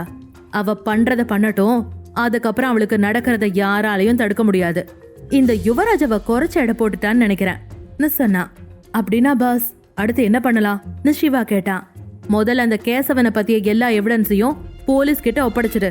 அவன் இந்த ஜென்மத்துல வெளியில வரக்கூடாது. அந்த அளவுக்கு தண்டனை கிடைக்கணும். மத்த எல்லா விஷயத்தையும் நானே போலீஸ் கிட்ட பேசிக்கிறேன் யுவராஜ் சொன்னான். சரி பாஸ் சொன்ன சிவா கொஞ்சம் தயங்கிட்டு, சார், இந்த சஞ்சனாவ என்னதான் பண்றதுன்னு கேட்க, அவ என்ன பண்ணணும்னு நினைக்கிறாளோ பண்ணட்டும். அதுக்கப்புறம் உன்கிட்ட இருக்கிற போட்டோவை நீ சோசியல் மீடியால அப்லோட் பண்ண. அன்னைக்கு நைட் அவ உண்மையிலேயே யாரோட இருந்தான்னு எல்லாரும் தெரிஞ்சுக்க வேணாமான்னு கேட்டான். சிவா உடனே, ஓகே பாஸ், நீங்க சொன்ன மாதிரியே பண்ணிடுறேன்னு சொன்னா. யுவராஜ் போன் பேசி முடிச்சுட்டு தன்னோட ரூமுக்கு போனா. யுவராஜ் ரூமுக்குள்ள இருந்த ஜனனி தூக்கம் வராம புலம்பிக்கிட்டு இருக்கா. தன்னோட ரூம்ல யாரோ இருக்காங்கன்னு தெரிஞ்சுக்கிட்ட யுவராஜ் கதவை திறந்துகிட்டு உள்ள போனா. கதவு திறக்கிற சத்தம் கேட்ட உடனே ஜனனி போர்வை இழுத்து மூடிக்கிட்டா. உள்ள வந்த யுவராஜ் சோஃபால படுத்திருக்கிறது ஜனனி தான்னு தெரிஞ்சுக்கிட்டு அவளை பார்த்ததும் ரொம்ப சந்தோஷம் ஆயிட்டான். அவளை டிஸ்டர்ப் பண்ணாம சிரிச்சுக்கிட்டே போய் ட்ரெஸ் சேஞ்ச் பண்ணிட்டு வந்தான். போர்வை இடுக்கு வழியா அவனை பார்த்த ஜனனி தன் கண்ணை இருக்க மூடிக்கிட்டு, ஐயோ கடவுளே, நீ ஏன் எனக்கு இப்படி ஒரு தண்டனையை கொடுத்துருக்க? இந்த டெவலோட ரூம்ல எங்க நான் நிம்மதியா தூங்குறது நினைச்சுக்கிட்டு இருக்கிறப்ப ட்ரெஸ் சேஞ்ச் பண்ணிக்கிட்டு வந்த யுவராஜ் நேரா ஜனனி கிட்ட வந்தான். யுவராஜ் தங்கிட்ட வர்றத பார்த்ததும் ஜனனிக்கு பயம் தாங்கல. அவளோட இதயம் வேகமா துடிக்க ஆரம்பிச்சது. ஜனனி தூங்குற மாதிரி நடிக்கிறான்னு யுவராஜுக்கு நல்லா தெரிஞ்சது. யுவராஜ் அவ முன்னாடி மண்டி போட்டு அவ மேல இருந்த போர்வையை எடுத்தான். ஜனனி இன்னமும் கண்ணை மூடிக்கிட்டு தூங்குறது மாதிரி நடிச்சுக்கிட்டு இருந்தா. அவ மனசுக்குள்ள, கடவுளே, இங்க என்ன நடக்குது? நான் இந்த ரூமுக்கு வந்திருக்கவே கூடாது. அடியே காவ்யா, எங்கடி இருக்க? என்ன வந்து காப்பாத்துடி நினைச்சுக்கிட்டு இருந்தா. கொஞ்ச நேரம் ஜனனி முகத்தையே பாத்துக்கிட்டு இருந்த யுவராஜ் அவ காதுக்கு பக்கத்துல வந்து, நீ இன்னும் தூங்கல, தூங்குற மாதிரி நடிக்கிறேன்னு எனக்கு தெரியும் சொன்னா. அவன் சொன்னதை கேட்ட ஜனனி மனசுக்குள்ள, அடச்ச, ஜனனி, உனக்கு தூங்குற மாதிரி கூட நடிக்க தெரியல. ஒழுங்கா நடிக்க தெரிஞ்சிருந்தா இன்னைக்கு நீ இவங்கிட்ட இருந்து தப்பிச்சிருக்கலாம் நினைச்சுக்கிட்டு இருந்தா. ஜனனி கிட்ட வந்த யுவராஜ் கண்ணை மூடி ஜனனி தலையில வருடி கொடுக்கறதுக்காக போனா. அப்போ யுவராஜ பார்த்த ஜனனி பயந்து போய் உடனே கண்ணை திறந்து பார்த்தா. யுவராஜ ஃபர்ஸ்ட் டைம் இவ்வளவு நெருக்கமா பார்த்த அவளுக்கு நெஞ்சு படபடன்னு அடிச்சுக்குச்சு. ஐயோ, இவன் ஒரு டெவல், ஆனா அழகான டெவலா இருக்கானே மனசுக்குள்ள நினைச்சு திரும்பவும் கண்ணை மூடி போர்வைய போத்திக்கிட்டா. இத பார்த்த யுவராஜ், இப்ப நீ கண்ணை மூடிக்கிட்ட சரி, இனி வாழ்நாள் முழுக்க நீ என்ன பாத்துக்கிட்டு தானே இருக்கணும் நினைச்சு அவளை தொந்தரவு செய்ய வேணான்னு அவன் பெட்ல போய் படுத்துக்கிட்டு அவளை வெச்ச கண்ணு வாங்காம பாத்துக்கிட்டு இருந்தவன் கொஞ்ச நேரத்துல அப்படியே தூங்கிட்டான். அவன் தூங்கினதுக்கு அப்புறம் தான் ஜனனிக்கு நிம்மதியா இருந்துச்சு. பரவாயில்லையே, ஒன்னும் பண்ணாம விட்டுட்டானே, எல்லாரும் சொல்ற மாதிரி கொஞ்சம் நல்லவனாவும் இருப்பானோ குழப்பமா யோசிச்சுக்கிட்டு இருந்தவ அப்படியே படுத்து தூங்கிட்டா. மறுநாள் காலை யுவராஜ் தூங்கி எழுந்து கண்ணை விழிச்சதும் அவன் கண்ணு முன்னாடி ஜனனி இருந்தா. தூங்குறப்ப ஜனனி ரொம்ப அப்பாவியாகவும் அழகாவும் இருந்தா. எழுந்த உடனே முதல்ல தான் காதலிக்கிற பொண்ணோட முகத்தை பார்த்த இந்த டேவை அவனால மறக்கவே முடியாது. ஜனனி குழந்தைத்தனமா தூங்கிட்டு இருக்கிறத பார்த்த அவனுக்கு சந்தோஷமா இருந்துச்சு. கொஞ்ச நேரம் அவளையே பார்த்துக்கிட்டு இருந்துட்டு ஃப்ரெஷ்அப் ஆக எழுந்து போனா. ஜனனி இது எதுவுமே தெரியாம நிம்மதியா தூங்கிட்டு இருந்தா. ஃப்ரெஷ்அப் ஆயிட்டு வந்த யுவராஜ் ஜனனி இன்னும் தூங்கிட்டு இருக்கிறத பார்த்தான். அவளோட ஒரு கால் சோஃபாலையும் இன்னொரு கால் தரையிலயும் இருந்துச்சு. இத பார்த்த யுவராஜ் சிரிச்சுக்கிட்டே அவ பக்கத்துல போய் குட் மார்னிங்னு சொன்னா. அவன் சொன்னது ஜனனி காதுல விழுந்துச்சா இல்லையான்னு தெரியல. அவ புரண்டு படுத்து இழுத்து போத்திக்கிட்டா. யுவராஜ் வேற எதுவும் சொல்லாம கீழே இறங்கி வந்தான். ஹால்ல லக்ஷ்மி தேவி, அசோக் ராஜ், காதம்பரி எல்லாரும் உட்கார்ந்துருந்தாங்க. காதம்பரி யுவராஜ பார்த்த உடனே, தம்பி உட்காருப்பா, நான் உனக்கு டிஃபன் எடுத்து வைக்கிறேன்னு சொன்னாங்க. இல்ல, எனக்கு எதுவும் தேவையில்லன்னு சொல்லிட்டு யுவராஜ் வெளியில போக ஆரம்பிச்சான். அத பார்த்த லக்ஷ்மி தேவி, நில்லு யுவராஜ், இப்ப எங்க போறன்னு கேட்க, யுவராஜ் திரும்பி கூட பார்க்காம ஆபீஸ்க்கு சொல்லிட்டு போய்கிட்டு இருந்தான். உடனே பாட்டி, ஒரு நிமிஷம் இரு, உனக்கு நேத்து தான் கல்யாணம் ஆகியிருக்கு, ஆனா நீ என்னன்னா இன்னைக்கு ஆபீஸ்க்கு கிளம்பிட்டன்னு கேட்க, யுவராஜ் திரும்பி பார்த்து, இப்ப என்ன பாட்டி, நேத்து கல்யாணம் ஆனா இன்னைக்கு ஆபீஸ் போக கூடாதுன்னு ஏதாவது சட்டம் இருக்கா என்னன்னு கேட்க, யுவராஜ், உங்க 2 பேரோட கல்யாணம் யாருக்குமே தெரியாம வீட்ல சிம்பிளா நடந்துருச்சு. நாங்க எல்லாரும் சேர்ந்து ரிசப்ஷன் வைக்கலான்னு பிளான் பண்ணிருக்கோம்னு சொல்ல, ஒரு செகண்ட் நிதானமா அவங்கள பார்த்தவன், ஜனனிய பத்தி யாருக்கும் தெரியக்கூடாது, அது அவளுக்கு பாதுகாப்பா இருக்காது பாட்டி யுவராஜ் சொல்ல, ஏன் இப்படி சொல்றான்னு குழப்பமானாங்க. ஆனா அவன் சொன்னதை ஏத்துக்கிட்ட அசோக்ராஜ், ஆமா இவன் சொல்றதும் சரிதான், ஜனனிய பத்தி இப்போதைக்கு வெளியே தெரிய வர்றது சரியில்லை, அவ இன்னும் சின்ன பொண்ணாதான் இருக்கா, அவளுக்கு இன்னும் பக்குவம் வரணும், இப்போதைக்கு அவளால வெளி உலகத்துல இருக்கிறவங்கள ஹேண்டில் பண்ண முடியாதுன்னு சொன்னாரு. சரி ஓகே, நீ சொல்றதும் ஒரு விதத்துல சரிதான், ரிசப்ஷன் வைக்க வேணாம் ஓகே, ஆனா அவ மருமகளா இன்னைக்கு முதல் நாள் சமைக்கணும், அத நீ சாப்பிடணும், அந்த சடங்கையாவது செய்யலாமா இல்லையா லக்ஷ்மி கேட்க, அசோக்ராஜ், சரிம்மா உங்க விருப்பப்படி இதை பண்ணிடலாம்னு சொன்னாரு. லக்ஷ்மி தேவி உடனே, சரி நம்மளோட புது மருமக எங்க காணோம்னு கேட்க, மாடியிலிருந்து கீழே இறங்கி வந்த காவ்யா, உங்களோட புது மருமக இந்நேரம் குப்புறப்படுத்து கும்பகரணம் மாதிரி தூங்கிட்டு இருப்பா, இதுல அவ உங்களுக்கு இன்னைக்கு சமைச்சு வேற கொடுக்கணுமா, தண்ணிய கொடுத்தா நல்லா சூடு பண்ணி தருவா, அதுவே அவளுக்கு பெரிய வேலைன்னு சொல்ல, எல்லாத்தையும் கேட்டுக்கிட்டு இருந்த யுவராஜ் சட்டுன்னு திரும்பி மாடிக்கு போனான். ஆ, நம்ம யுவராஜா எதுன்னு ஆச்சரியமா அவன் போறதையே பாத்துட்டு இருந்தாங்க. காவ்யா சொன்னது மாதிரியே ஜனனி நல்லா கொரட்டை விட்டு தூங்கிட்டு இருந்தா. யுவராஜ் அவ பக்கத்துல போய், ஜனனி எழுந்துரு, விடுஞ்சிடுச்சுன்னு எழுப்பினா. புரண்டு படுத்த ஜனனி, இன்னும் கொஞ்ச நேரம் தூங்குறனே ப்ளீஸ்ன்னு சொன்னா. யுவராஜ் உடனே, இல்ல இப்ப நீ உடனே எழுந்திருக்கணும்னு சொன்னா. யுவராஜ் சொன்னதை காதுல வாங்காம ஜனனி தூங்கிட்டு இருந்தா. யுவராஜ் உடனே அவ பக்கத்துல போய் போர்வைய பிடிச்சு இழுத்தான். இதனால கோபமான ஜனனி உடனே எழுந்து உட்காந்துக்கிட்டு, என்கிட்ட இருந்து போர்வைய பிடுங்க, உனக்கு எவ்வளவு தைரியம்னு கோபமா கேட்டா. எதிர்க்க யுவராஜ் நிக்கிறத பார்த்ததும் அப்படியே அமைதி ஆயிட்டா. ஐயோ இவனா நினைச்ச ஜனனி, ஐயோ சாரி மன்னிச்சிருங்க, நீங்க எனக்கு தெரியாதுன்னு பயந்துகிட்டே சொன்னா. ஜனனி இப்படி பேசுறத பார்த்து சிரிச்ச யுவராஜ், கொஞ்சம் சீக்கிரம் ரெடியாக்கி கீழே வா, எல்லாரும் உனக்காக வெயிட் பண்ணிட்டு இருக்காங்கன்னு சொன்னா. விட்டா போதும்னு நினைச்சு, நான் ரெடி ஆயிட்டு வரேன்னு சொல்லிட்டு ரூமை விட்டு வெளியே போக நினைச்சா. இத கவனிச்ச யுவராஜ், எங்க போற நில்லுன்னு சொன்னா. நான் காவ்யாவோட ரூமுக்கு ஃப்ரெஷ் அப் ஆக போறேன், இங்க எதுவுமே இல்லன்னு சொன்னா. அடுத்த செகண்ட் வெளியே யாரோ கதவை தட்டுற சத்தம் கேட்டுச்சு. யுவராஜ் கதவை திறந்தான். வெளியே ஒரு வேலைக்கார அம்மா ஒரு ட்ரெஸ்ஸோட நின்னுக்கிட்டு இருந்தாங்க. ஐயா, இந்த புடவைய பெரியம்மா ஜனனி அம்மா கிட்ட கொடுத்து கட்டிட்டு வர சொன்னாங்கன்னு சொன்னாங்க. சரி, அதை என்கிட்ட கொடுத்துட்டு போங்கன்னு சொல்லி யுவராஜ் அதை வாங்கிட்டு கதவை மூடிட்டு உள்ள வந்து ஜனனி கிட்ட, இப்போ உன்னோட பிரச்சனை சரியாயிடுச்சா, உனக்கு தேவையான ட்ரெஸ் இங்கே வந்துருச்சு, போய் சீக்கிரம் ரெடியாகன்னு சொன்னா. பிரச்சனை எங்க முடிஞ்சது, இதுக்கப்புறம் தான் ஸ்டார்ட் ஆக போகுது, எனக்கு புடவையே கட்ட தெரியாது, இப்ப நான் என்ன பண்றது, காவ்யாவை தான் கூப்பிடணும். அச்சச்சோ, அந்த வில்லங்கம் வேண்டாப்பா, அவளுக்கு புடவைனா என்னன்னே தெரியாது, அதுக்கு நானே கட்டிக்கலாம். கடவுளே, எனக்கு மட்டும் ஏன் இப்படி ஒரு பிரச்சனையை கொடுக்குற. ஜனனி ஏதேதோ யோசிச்சுக்கிட்டு இருக்கிறத பார்த்து, என்ன யோசிச்சுட்டு இருக்க, சீக்கிரம் கிளம்புன்னு சொன்ன. யுவராஜ் கணீர்னு சொன்னதும் அவன் கையில இருந்த புடவைய வாங்கிட்டு ஜனனி பாத்ரூம்குள்ள ஓடிட்டா. கொஞ்ச நேரம் கழிச்சு குளிச்சுட்டு கதவை திறந்து ரூம்ல யுவராஜ் இருக்கானான்னு எட்டி பார்த்தா. அவன் இல்லைங்கிறத உறுதிப்படுத்திக்கிட்டு பாத்ரூம்ல இருந்து வெளியே வந்து யூடியூப்ல சாரி எப்படி கட்டுறதுன்னு சில வீடியோவை பார்த்தா. எப்படியோ அதை பார்த்து ஓரளவுக்கு புடவைய கட்டி முடிச்சுட்டு கண்ணாடியில தன்னை பார்த்துக்கிட்டு, பரவாயில்ல ஜனனி, நீயும் புடவைய நல்லா தான் கட்டியிருக்க, ஆனா எங்கேயோ இடிக்கிற மாதிரி இருக்கே. சரி ஓகே, காதம்பரி ஆண்டி கிட்ட போய் சரி பண்ணிக்கலாம்னு கிளம்பி ரூமை விட்டு வெளியே வந்தா. காதம்பரி அவ கண்ணுல பட்ட உடனே, ஆன்டி ஏன் எனக்கு இந்த புடவை கொடுத்தீங்க, எனக்கு புடவை எப்படி கட்டுறதுன்னு கூட தெரியாது, நான் யூடியூப்ல பார்த்து எப்படியோ கஷ்டப்பட்டு கட்டிட்டு வந்திருக்கேன், ஆனாலும் கொஞ்சம் சரியில்லைன்னு தான் தோணுது அப்படின்னு புடவையை பிடிச்சுக்கிட்டு நின்னுகிட்டு இருந்தா. அவ சொன்னதை கேட்ட காதம்பரி அவளை பார்க்க ஆரம்பிச்சா. ஜனனி மரூன் கலர் சாரியில ரொம்ப அழகா இருந்தா.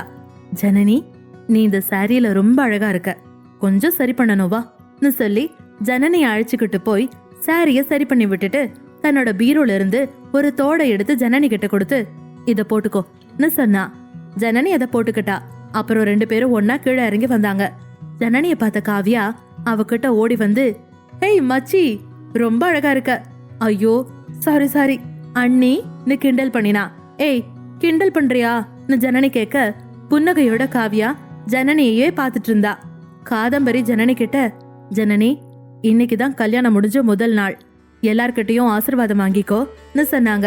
இத கேட்ட ஜனனி சரின்னு தலையாட்டிட்டு எல்லார் கால்லயும் விழுந்து ஆசீர்வாதம் வாங்கிட்டா. "நல்லா இருமா, ராஜ் குடும்பத்தோட மூத்த மருமகளே, வெல்கம்" அசோக் குமார் வாழ்த்தினாரு.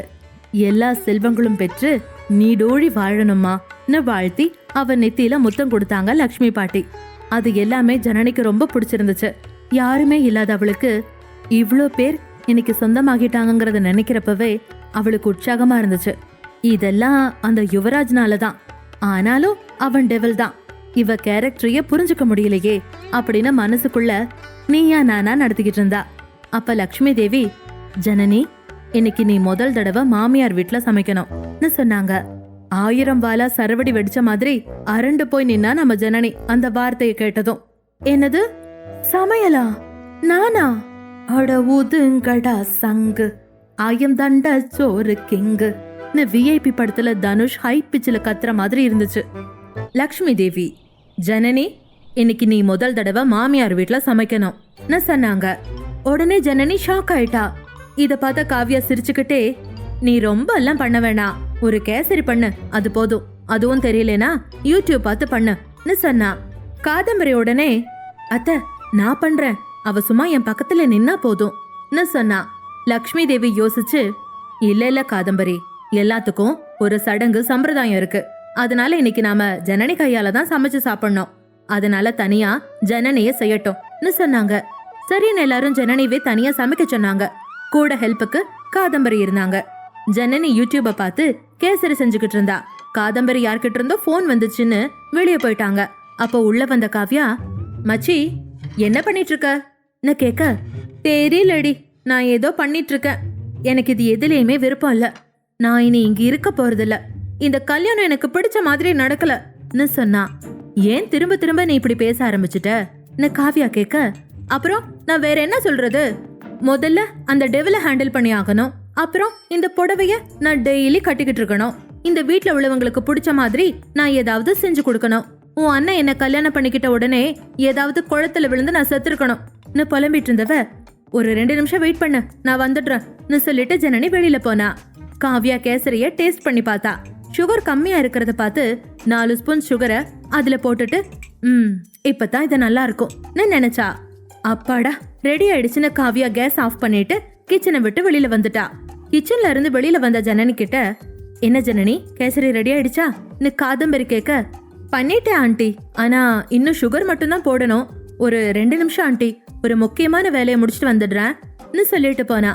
ஜனனி சொன்னதை கேட்ட காதம்பரி, எங்க ஜனனி மறந்துட போறாளோன்னு நினைச்சுக்கிட்டு கிச்சனுக்கு வந்து 4 ஸ்பூன் சுகரை அள்ளி கேசரியில போட்டு கிண்டி விட்டுட்டு திரும்பவும் கேஸ் ஆஃப் பண்ணிட்டு வெளியில வந்துட்டா. கொஞ்ச நேரம் கழிச்சு உள்ள வந்த ஜனனி கிச்சன்ல காவ்யா இல்லைங்கிறத பார்த்துட்டு, "இவ எங்க போனான்னு தெரியலையே. சரி, முதல்ல இந்த கேசரிய செஞ்சு முடிப்போம்" நினைச்சு அவ 4 ஸ்பூன் சர்க்கரைய போட்டா. எல்லாரும் ஹால்ல உட்காந்து பேசிட்டு இருந்தாங்க. ஜனனி எல்லாருக்கும் கேசரி கொண்டு வந்து கொடுத்தா. எல்லாரும் சாப்பிட ஆரம்பிச்சாங்க. எல்லாரும் என்ன சொல்லுவாங்களோன்னு ஆவலா எதிர்பார்த்துக்கிட்டு இருந்தா ஜனனி. முதல்ல சாப்பிட்ட காவ்யா, "ஐயோ, நான் சுகர் ஒழுங்கா தானே போட்டேன், எப்படி இது சக்கரை பாகம் ஆச்சுன்னு தெரியலையே. நான் போட்டது தெரியாம திரும்பவும் ஜனனி சுகர் போட்டுட்டாளோ நினைச்சா. ஆனா எதுவும் சொல்லல. காதம்பரியும் மனசுக்குள்ள, என்ன இவ்ளோ ஸ்வீட்டா இருக்கு, ஜனனியும் சுகர் போட்டாளோ நினைச்சாங்க. ஆனா யாரும் எதுவும் சொல்லல. யாரும் எதுவும் சொல்லாதத பார்த்த ஜனனி, "ஏன் நல்லா இல்லையா? யாருமே எதுவுமே சொல்லல?" கேட்க, "இல்ல, சூப்பரா இருக்குன்னு மாத்தி மாத்தி சொன்னாங்க. அப்ப நானும் டேஸ்ட் பண்ணி பாக்குறேன்னு சொல்லிட்டு அவ ஸ்பூன் எடுத்து சாப்பிட போனா. அப்ப எல்லாரும் சேர்ந்து, "இல்ல, நீ சாப்பிட கூடாதுன்னு அவளை தடுத்துட்டாங்க."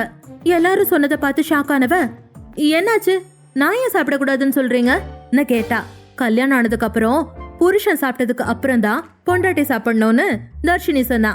"ஐயோ, என்னால எல்லாம் முடியாதுப்பா, நான் கொடுக்க மாட்டேன்னு ஜனனி சொன்னா. காவ்யாவும், "ஆமா பாட்டி, அவ எடுத்துட்டு போக வேணாம்னு சொன்னா. எல்லாரும் வாய மூடுங்க. அவ பண்ணினத அவ கையாலேயே தன்னோட புருஷனுக்கு கொடுக்கட்டும். அவளோட புருஷனே இது எப்படி இருக்குன்னு அவளுக்கு சொல்லுவான்னு சொன்னாங்க. வேற வழி இல்லாம ஜனனியும் பயந்துகிட்டே அதை எடுத்துக்கிட்டு மாடிக்கு போனா. ஜனனி அங்கிருந்து போனதும், ஏன் லட்சு ஜனனி எப்படி அந்த பிசாசு கிட்ட மாட்டி விட்டீங்க? அவன் கோவத்துல கத்துனா, பாவம் இவ பயந்துர போறான்னு காவியா சொன்னா. அவன் எதுவும் சொல்ல மாட்டான். ஏன்னா யுவராஜுக்கு ஜனனிய ரொம்ப பிடிக்கும்னு எனக்கு தெரியும். அவன் ஒண்ணு சும்மா ஜனனிய கல்யாணம் பண்ணிக்கல, அவளை பிடிச்சதுனாலதான் கல்யாணம் பண்ணிக்கிட்டான்னு சொன்னாங்க. யுவராஜோட ரூம். யுவராஜ் சோஃபால படுத்திருந்தான். பொறுமையா ஜனனி ரூமுக்குள்ள வந்து யுவராஜ் பின்னாடி நின்னுக்கிட்டு இருந்தா. ரூமுக்குள்ள ஜனனி வந்திருக்கான்னு தெரிஞ்சுக்கிட்டவன், என்னாச்சு, ஒழுங்கா ஸ்வீட் செஞ்சு முடிச்சிட்டியான்னு கேட்டான். யுவராஜோட குரலை கேட்டு கொஞ்சம் பயந்து போன ஜனனி, செஞ்சுட்டேன், பாட்டி உங்களுக்கு கொடுக்க சொல்லி கொடுத்தாங்கன்னு சொன்னா. என் பின்னாடியே நின்னுகிட்டு இருந்தா நான் எப்படி சாப்பிடுறதா, முன்னாடி வான்னு சொன்னா. அவளை சேர்ல உட்கார சொல்லிட்டு யுவராஜ் கேசரிய சாப்பிட ஆரம்பிச்சான். அவன் ஒரு வாய் சாப்பிட்டதுமே கேசரியில போட்டிருந்த சுகர் வாய் முழுக்க பரவிடுச்சு. அது ரொம்ப ஸ்வீட்டா இருந்துச்சு. யுவராஜ் உடனே ஜனனிய பார்த்து, நீதான் அதை பண்ணினியான்னு கேட்டான். ஆமான்னு ஜனனி தலையாட்டினதும், நீ இத டேஸ்ட் பண்ணியான்னு கேட்க, ஜனனி இல்லன்னு தலையாட்டிட்டு தைரியமா, டேஸ்ட் எப்படி இருக்குன்னு கேட்டா. யுவராஜ், அத நீயே டேஸ்ட் பண்ணி பாருன்னு ஒரு ஸ்பூனை எடுத்து அவ வாயில ஊட்டி விட்டான்.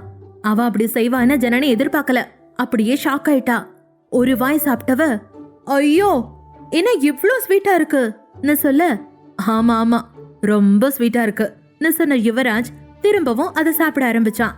அவன் சாப்பிடத பார்த்த ஜனனி, அப்புறம் ஏன் அதை சாப்பிடுறீங்க, வேணா வச்சுடுங்க, நான் அவனை தடுக்க ட்ரை பண்ணினா.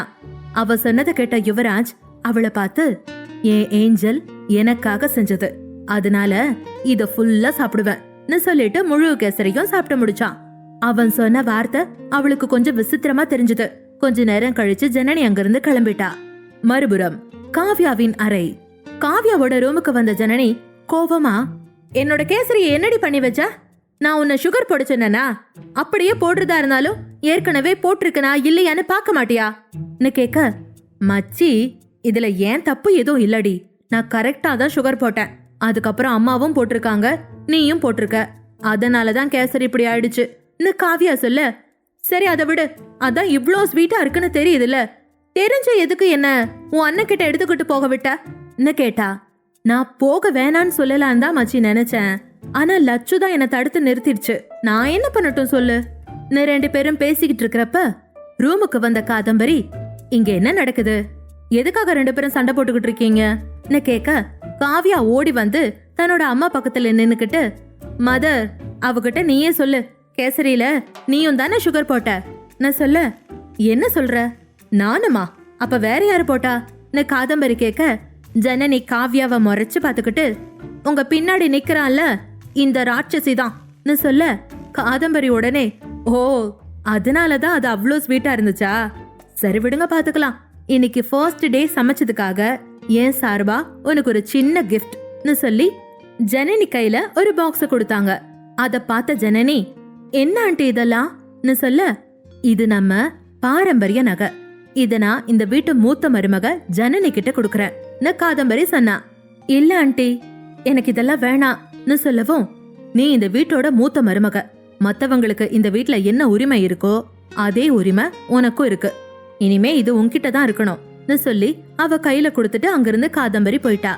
இங்க என்ன நடக்குது, இந்த கல்யாணத்தை நான் இன்னும் முழுசா கூட ஏத்துக்கல, ஆனா இவங்க என்னன்னா குடும்பத்தோட பாரம்பரிய நகையெல்லாம் கொடுக்கறாங்களே ஜனனி யோசிச்சுக்கிட்டு இருக்கிறப்ப, என்னாச்சு மச்சி என்ன யோசிச்சுட்டு இருக்க காவ்யா கேட்க, அது ஒன்னும் இல்லடின்னு சொன்ன ஜனனி காவ்யா கூட உட்காந்து பேச ஆரம்பிச்சா.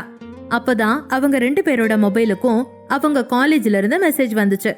இன்னும் 2 நாள் கழிச்சு காலேஜ் ரீஓபனிங்னு வந்திருந்த மெசேஜ பார்த்து ரெண்டு பேரும் ஹாப்பி ஆனாங்க. அப்பாடா இப்பதான் எனக்கு நிம்மதியா இருக்கு, நமக்கு காலேஜ் ரீஓபன் ஆக போகுது, குறைஞ்சது காலையில 9 மணில இருந்து ஈவினிங் 5 மணி வரைக்கும் காலேஜ்ல இருப்போம், இங்க இருக்கிற பிரச்சனையில இருந்து கொஞ்சம் ரிலீஃப் கிடைக்கும்னு பெருமூச்சு விட்டுக்கிட்டே சொன்னா ஜனனி. காவ்யாவோ, ஆமா மச்சி நீ சொல்றதும் சரிதான், இன்னைக்கு ஒரு நாள்லயே என்னென்னமோ நடந்துருச்சுன்னு ரெண்டு பேரும் பேசிக்கிட்டு இருக்கிறப்ப உள்ள வந்த தர்ஷினி, ஹே காய்ஸ், ரெண்டு பேருக்கும் ஒரு குட் நியூஸ், நானும் உங்க காலேஜ்ல தான் டிராமா கிளப் டைரக்டரா ஜாயின் பண்ண போறேன்னு சொன்னா. தர்ஷினி சொன்ன அடுத்த செகண்ட் காவ்யா, ஐயோ வீட்ல தான் உன் தொல்லை தாங்கலைனா இனி காலேஜ்லயும் உன் தொல்லை தாங்காதே நான் சொல்ல. அப்ப தர்ஷினி ஏதோ சொல்ல வந்தா. அப்ப குறுக்கிட்ட ஜனனி, போதுண்டி, கொஞ்ச நேரம் புலம்பாம அமைதியா இருன்னு சொன்னா.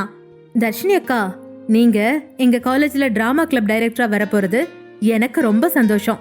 நானும் டிராமா கிளப்ல ஜாயின் பண்ணலாமான்னு கேட்க, ஓஎஸ், தாராளமா ஜாயின் பண்ணலாம். நீ ஆடிஷன்ல வந்து கலந்துக்கன்னு சொன்னா. அவங்க கிட்ட கொஞ்ச நேரம் பேசிக்கிட்டு இருந்த ஜனனி கொஞ்ச நேரம் கழிச்சு தான் ரூமுக்கு போனா. யுவராஜ் ஸ்டடி ரூம்ல இருக்கிறத அவ கவனிக்கல. ரூமுக்கு வந்த ஜனனி சோஃபால படுத்துக்கிட்டு, இந்த ரூம் ரொம்ப நல்லாதான் இருக்கு. நான் கூட அந்த டெவில் மாதிரியே உருன்னு இருக்கும்னு நினைச்சேன். பரவாயில்ல, அந்த டெவிலுக்குள்ளயும் ஒரு ரசனை இருக்குப்பா. நான் ஜனனி பேசிக்கிட்டு இருக்கிறப்ப ஸ்டடி ரூம்ல இருந்து வெளியில வந்த யுவராஜ் ஜனனி சொன்ன எல்லாத்தையும் கேட்டான். அதெல்லாம் கேட்டதும் யுவராஜ் முகத்துல சிரிப்பு வந்துருச்சு. அவன் ஜனனி கிட்ட, ஹேய், என்னை பத்தி ஏதாவது சொன்னியா என்ன கேட்டான். யுவராஜோட வாய்ஸை கேட்டு ஷாக்கான ஜனனி பயத்துல எழுந்து சோஃபால உட்காந்துக்கிட்டு, இல்லையே, நான் எதுவுமே சொல்லலையே, உங்க காதுல ஏதாச்சும் விழுந்துச்சா என்ன கேட்க, இல்ல, நீ ஏதோ பேசின மாதிரி இருந்துச்சு, ஆனா அது சரியா என் காதுல விழல, அதான் கேட்டேன் சொல்ல. இல்ல, நான் எதுவும் சொல்லல மிஸ்டர் யுவராஜ் ஜனனி சொன்னா. பயப்படாத ஜனனி, நான் எதுவும் சொல்ல மாட்டேன். பரவாயில்ல, நீ என்ன சொன்னேன்னு சொல்லு. ஆமா, நீ என்ன எப்படி கூப்பிட்ட கேட்க, அது வந்து நான் மிஸ்டர் யுவராஜ்னு தான் கூப்பிட்டேன்னு பயந்துக்கிட்டு சொன்னா. யுவராஜ் அவளை முறைச்சு பார்த்துக்கிட்டு, இல்ல, நீ பொய் சொல்ற. நீ என்கிட்ட டைரக்டா பேசுறப்ப சார்னு சொல்ற, அதே நான் இல்லாதப்ப எப்படி கூப்பிடுறன்னு கேட்டுக்கிட்டே அவகிட்ட போனா. யுவராஜ் தங்கிட்ட வரத பார்த்து பயந்த ஜனனியோட ஹார்ட் வேகமா துடிக்க ஆரம்பிச்சது. அவ கண்ணு ரெண்டும் பட்டாம்பூச்சி மாதிரி படபடபடன்னு அடிக்க ஆரம்பிச்சது. யுவராஜ் ஜனனி கிட்ட போய் சோஃபால அவ பக்கத்துல உட்காந்து, இப்ப சொல்லு, நீ என்னன்னு கூப்பிட்ட கேட்க, பயந்து போன ஜனனி சோஃபால ஒரு ஓரமா உட்காந்துக்கிட்டு, நான் உங்களை அப்பவும் மிஸ்டர் யுவராஜ்னு தான் கூப்பிட்டேன்னு சொன்னா. யுவராஜ் பொறுமையா, இல்ல ஏஞ்சல், நீ என்கிட்ட போய் சொல்ற, உண்மைய சொல்லுன்னு கேட்டான். ஜனனி அது வந்து தடுமாறும்போது, ஏன் இப்படி பயப்படுற, சொல்லு, நீ என்னன்னு சொல்லி கூப்பிட்ட கேட்க, ஜனனி பொறுமையா டெவில்னு சொல்லிட்டு பயத்துல தன்னோட கண்ணை இறுக்கமா மூடிக்கிட்டா. யுவராஜ் ஜனனி சொன்னதை கேட்டு சிரிச்சுக்கிட்டே அவகிட்ட, என்ன டெவிலா, நீ என்ன டெவில்னு சொல்ற அளவுக்கு நான் அப்படி என்ன வேலை பார்த்தேன்னு கேட்க, கண்ணை திறந்து யுவராஜ பார்த்த ஜனனி, ஒரு நாள் என் கண்ணு முன்னாடியே தான் கொலை பண்ணினா. அதுவும் இல்லாம எப்ப பார்த்தாலும் மூஞ்சிய உருன்னு வச்சுக்கிட்டு எல்லார் மேலயும் கோவப்படுறான். ஆனா இப்ப அப்படியே டோட்டலா ஆளே மாறிட்டானே. இவனை என்னால கொஞ்சம் கூட புரிஞ்சுக்கவே முடியலையே. நீ யோசிச்சுக்கிட்டு இருக்கிறப்ப யுவராஜ், சொல்லு, நான் அப்படி என்ன பண்ண கேட்க, ஜனனி கொஞ்ச நேரம் அமைதியா இருந்தா. அப்புறம், அது வந்து இந்த கல்யாணத்துல எனக்கு சம்மதமா இல்லையான்னு கூட கேட்காம நீங்க பாட்டு இழுத்துக்கிட்ட போய் உட்கார வச்சு தாலி கட்டிட்டீங்க சொல்ல. யுவராஜ் உடனே, நான் ஒன்னும் உன்னை கடத்திக்கிட்டு போய் கல்யாணம் பண்ணலையே சொன்னான். அவன் சொன்னதை கேட்ட ஜனனி, ஆனா என்ன கட்டாயப்படுத்தி தானே கல்யாணம் பண்ணீங்கன்னு கேட்க, இல்ல, நான் உன்னை கட்டாயப்படுத்தலாம் இல்லன்னு யுவராஜ் சொன்னான். அதுக்கு ஜனனி, அப்ப நீங்க பண்ணினதுக்கு பேர் என்னவான்னு கேட்க, இது ஓ மேல இருக்கிற உரிமைன்னு சொன்னான். அவன் சொன்னது கேட்டு குழப்பமான ஜனனி, அப்படின்னா நான் சொன்னதுக்கும் நீங்க சொன்னதுக்கும் என்ன வித்தியாசம் இருக்குன்னு கேட்க, யுவராஜ் ஜனனியோட கண்ணை உத்து பார்த்து அவ கைய பிடிச்சுக்கிட்டு, நிறையவே வித்தியாசம் இருக்கு ஏஞ்சல்னு சொன்னான். அவன் திடீர்னு கைய பிடிச்சதும் ஜனனியோட உடல் நடுங்க ஆரம்பிச்சது. உடனே அவன் கிட்ட இருந்து தன்னோட கைய விலக்கிக்கிட்டு, என்ன வித்தியாசம்னு கேட்டா. சரியான நேரம் வரப்ப உனக்கே எல்லாம் தெரிய வரும்னு சொல்லிட்டு சோஃபால இருந்து எழுந்து ரெஸ்ட் ரூம் போனான். அவன் சொன்ன பதில கேட்டு ஜனனி எதுவும் பேசாம அவனை பார்த்து, நடக்கிறதெல்லாம் பார்க்க எனக்கு ரொம்ப ஆச்சரியமா இருக்கு. டெவில்னு நான் நினைக்கிறவ இப்ப எப்படி என்கிட்ட இவ்வளவு சாஃப்டா பேசிட்டு போறான் யோசிச்சுக்கிட்டு உட்கார்ந்திருந்தா. ரெஸ்ட் ரூம்ல இருந்து வெளியே வந்த யுவராஜ் ஜனனி கிட்ட, உன்னோட திங்ஸ் எல்லாம் எடுத்துட்டு வந்துட்டியான்னு கேட்க, யோசனையிலேயே உட்கார்ந்திருந்த ஜனனி அவன் சொன்னதை காதுல வாங்கவே இல்ல. யுவராஜ் அவ பக்கத்துல வந்து, ஹலோ மேடம், உங்ககிட்ட தான் கேக்குறேன், கனவு கண்டுகிட்டு இருக்கீங்களா என்னன்னு கேட்க, முன்னாடி வந்து நின்னதை பார்த்து பயந்து போன ஜனனி, நான் எதுவும் பண்ணல பதட்டத்துல கத்த ஆரம்பிச்சா. கூல் கூல், உன்கிட்ட இப்ப நான் என்ன கேட்டேன், எதுக்கு இப்படி நீ பதட்டப்படுற, உன்னோட திங்ஸ் எல்லாம் இங்க எடுத்துட்டு வந்துட்டியானு தானே கேட்டேன் சொல்ல. எடுத்துட்டு வந்துட்டேன் பயத்திலேயே தலையாட்டினா. யுவராஜ் சிரிச்சுக்கிட்டு, உனக்கு காலேஜ் ரீஓபன் ஆக போகுதுல்ல, அதனால உன்கிட்ட நான் சில விஷயங்களை சொல்லணும்னு ஆசைப்படுறேன். நான் சொல்றத நல்லா கேட்டுக்கோன்னு சொன்னா. ஜனனி சரின்னு தலையாட்டினதும் யுவராஜ் பெட்ல போய் உட்காந்துக்கிட்டு, நீ காலேஜ் போனதும் நமக்கு மேரேஜ் ஆனதை பத்தி யாருக்கிட்டையும் சொல்லாத, முக்கியமா என்ன பத்தி யாருக்கிட்டையும் சொல்லாதன்னு சொன்னா. அவன் சொன்னதை கேட்ட ஜனனி, ஆமா எனக்கு ரொம்ப ஆசை பாரு, எனக்கு ஒரு டெவல் கூட கல்யாணம் ஆயிடுச்சுன்னு சொல்றதுக்கு நம்ம மனசுக்குள்ள நினைச்சுக்கிட்டா. அவ இப்படி யோசிச்சுக்கிட்டு இருக்கிறப்ப யுவராஜ், நான் ஏன் இதெல்லாம் சொல்றேன்னா, என்னால உனக்கு எந்த பிரச்சனையும் வந்துடக்கூடாதுங்கிறதுக்காக தான் சொன்னா. இவன் தான் எனக்கு இருக்கிற பெரிய பிரச்சனையே, இவனை விட பெரிய பிரச்சனையா எனக்கு இருந்துற போது நினைச்ச ஜனனி அவன் சொல்றதை கேட்டுக்கிட்டு அமைதியா இருந்தா. அப்புறம் ஏஞ்சல், பசங்க கிட்ட இருந்து கொஞ்சம் விலகியே இரு, அதுதான் நல்லது. தேவையில்லாம எந்த பிரச்சனையிலயும் மாட்டிக்க வேணாம், என்ன சரியா கேட்டான். இதையெல்லாம் கேட்ட ஜனனி அவனை பார்த்து, புரியுது புரியுது, நான் ஒன்னும் பண்ணலன்னு சொன்னா. யுவராஜ் சிரிச்சுக்கிட்டே, நீ காலேஜ்ல என்ன பண்ற, எங்க போறேன்னு எல்லா விஷயமும் எனக்கு தெரியும்னு சொன்னா. அவன் சொன்னதை கேட்ட ஜனனி அப்பாவியா மூஞ்சிய வச்சுக்கிட்டு, ஐயோ நான் எதுவும் பண்ணல, எல்லாம் அந்த காவியா தான், உண்மையிலேயே நான் எதுவுமே பண்ணலன்னு சொன்னா. ஆமா ஏஞ்சல், எனக்கு தெரியும் நீ எதுவும் பண்ணலன்னு யுவராஜ் சொன்னா. அவன் சொன்னதை கேட்டு அதிர்ச்சி அடைஞ்ச ஜனனி அவனையே பார்க்க ஆரம்பிச்சா. யுவராஜ் தன்னோட பேச்ச தொடர்ந்தான். நீ ஒரு பையனை பாத்ரூம்குள்ள வச்சு லாக் பண்ணி அவனுக்கு என்ன தண்டனை கொடுத்தேன்னு எனக்கு தெரியும்னு சொன்னான். அவன் சொன்னதை கேட்டு ஷாக்கான ஜனனி, அச்சுச்சோ இவனுக்கு எல்லாமே தெரிஞ்சிருச்சே நினைச்சு அங்கிருந்து ஓட நினைச்சா. ஆனா அவளால அங்கிருந்து தப்பிக்க முடியல. அவன் ஒரு பொண்ணை லவ் பண்ண சொல்லி டார்ச்சர் பண்ணினான், அதனாலதான் நான் அப்படி செஞ்சேன்னு ஜனனி சொன்னா. எனக்கு எல்லாம் தெரியும் ஏஞ்சல், அதனாலதான் நான் எதுவுமே உன்ன சொல்லல யுவராஜ் சொன்னா. யுவராஜ் தன்னை திரும்ப திரும்ப ஏஞ்சல்னு சொல்றத கேட்டு ஜனனிக்கு எரிச்சலாச்சு. நீங்க இப்படி ஏஞ்சல் ஏஞ்சல்னு கூப்பிடுறது எனக்கு பிடிக்கல, இனிமே என்ன அப்படி கூப்பிடாதீங்கன்னு சொன்னா. ஏ உனக்கு இது மாதிரி நிக்நேம் சொல்லி கூப்பிட்டா பிடிக்காதான்னு கேட்டான். நீங்க கூப்பிடுறது மாதிரி ஏஞ்சல், செல்லம், பேபி, டார்லிங்னு கூப்பிடுறதெல்லாம் எனக்கு சுத்தமா பிடிக்கவே பிடிக்காதுன்னு சொன்னா. சரி உனக்கு இதெல்லாம் பிடிக்கலனா நீ என்ன டெவல்னு கூப்பிடுற மாதிரி நானும் உன்னை சூனியக்காரி, காட்டேரி, பிசாசுன்னு கூப்பிட்டுமா கேட்டான். யுவராஜ் சொன்னதை கேட்டு ஜனனி அவனை முறைச்சு பார்க்க ஆரம்பிச்சா. யுவராஜ் சிரிச்சுக்கிட்டே, என்னாச்சு, நீ எனக்கு நிக்நேம் வச்ச மாதிரி தானே நானும் உனக்கு நிக்நேம் வச்சேன்னு சொன்னான். நீங்க ரொம்ப மோசம், இதுக்கு மேல நான் உங்ககிட்ட பேச விரும்பல, நான் தூங்க போறேன்னு சொல்லிட்டு திரும்பி படுத்துக்கிட்டா. யுவராஜ் ஜனனிய பார்த்து சிரிச்சுக்கிட்டே, நீ என்ன டெவல்னு கூப்பிடுறல, டெவல்னா மோசமானவங்க தானே, அதனாலதான் நானும் இப்படி இருக்கேன்னு சொன்னா. ஜனனி அவன் பேசுறது எதுவும் தன்னோட காதுல விழக்கூடாதுன்னு காது ரெண்டையும் மூடிக்கிட்டு கண்ணை இருக்க மூடி சோஃபாலேயே படுத்துக்கிட்டா. யுவராஜ் சிரிச்சுக்கிட்டே பெட்ல படுத்துட்டான். ரூம் ஒரே அமைதியா இருந்துச்சு. அப்ப ஜனனி மொபைலுக்கு ஒரு மெசேஜ் வந்துச்சு. அந்த சத்தம் அவங்க 2 பேரையுமே டிஸ்டர்ப் பண்ணுச்சு. ஜனனி, இப்ப யார் எனக்கு மெசேஜ் அனுப்பியிருக்கான்னு யோசிச்சுக்கிட்டே மொபைல பாக்குறப்ப அதுல கார்த்திகிட்ட இருந்துதான் அவளுக்கு மெசேஜ் வந்திருந்துச்சு. அதுல ஐ வில் கம் டுமாரோ, உன்னை மீட் பண்றேன்னு அவ மெசேஜ் அனுப்பியிருந்தான். கார்த்திக் அவன் வேற யாரும் இல்ல, யுவராஜோட தம்பியே தான். அவனுக்கும் ஜனனி மேல க்ரஷ் இருந்துச்சு. ஆனா அவ இப்ப தன்னோட அண்ணி ஆகிட்டான்னு கூட தெரியாம ரூட் அடிச்சிட்டு இருக்கான். இந்த காமெடி இனி எப்படி போய் முடிய போகுதோ. போங்கடா பெட்ரூம் லைட்டுங்களா போனை தூக்கி போட்டுட்டு தூங்க ஆரம்பிச்சா ஜனனி. முழு கதையையும் கேட்டு மகிழ பாக்கெட் FM APP டவுன்லோட் செய்யுங்கள். லிங்க் டிஸ்கிரிப்ஷனில் கொடுக்கப்பட்டுள்ளது.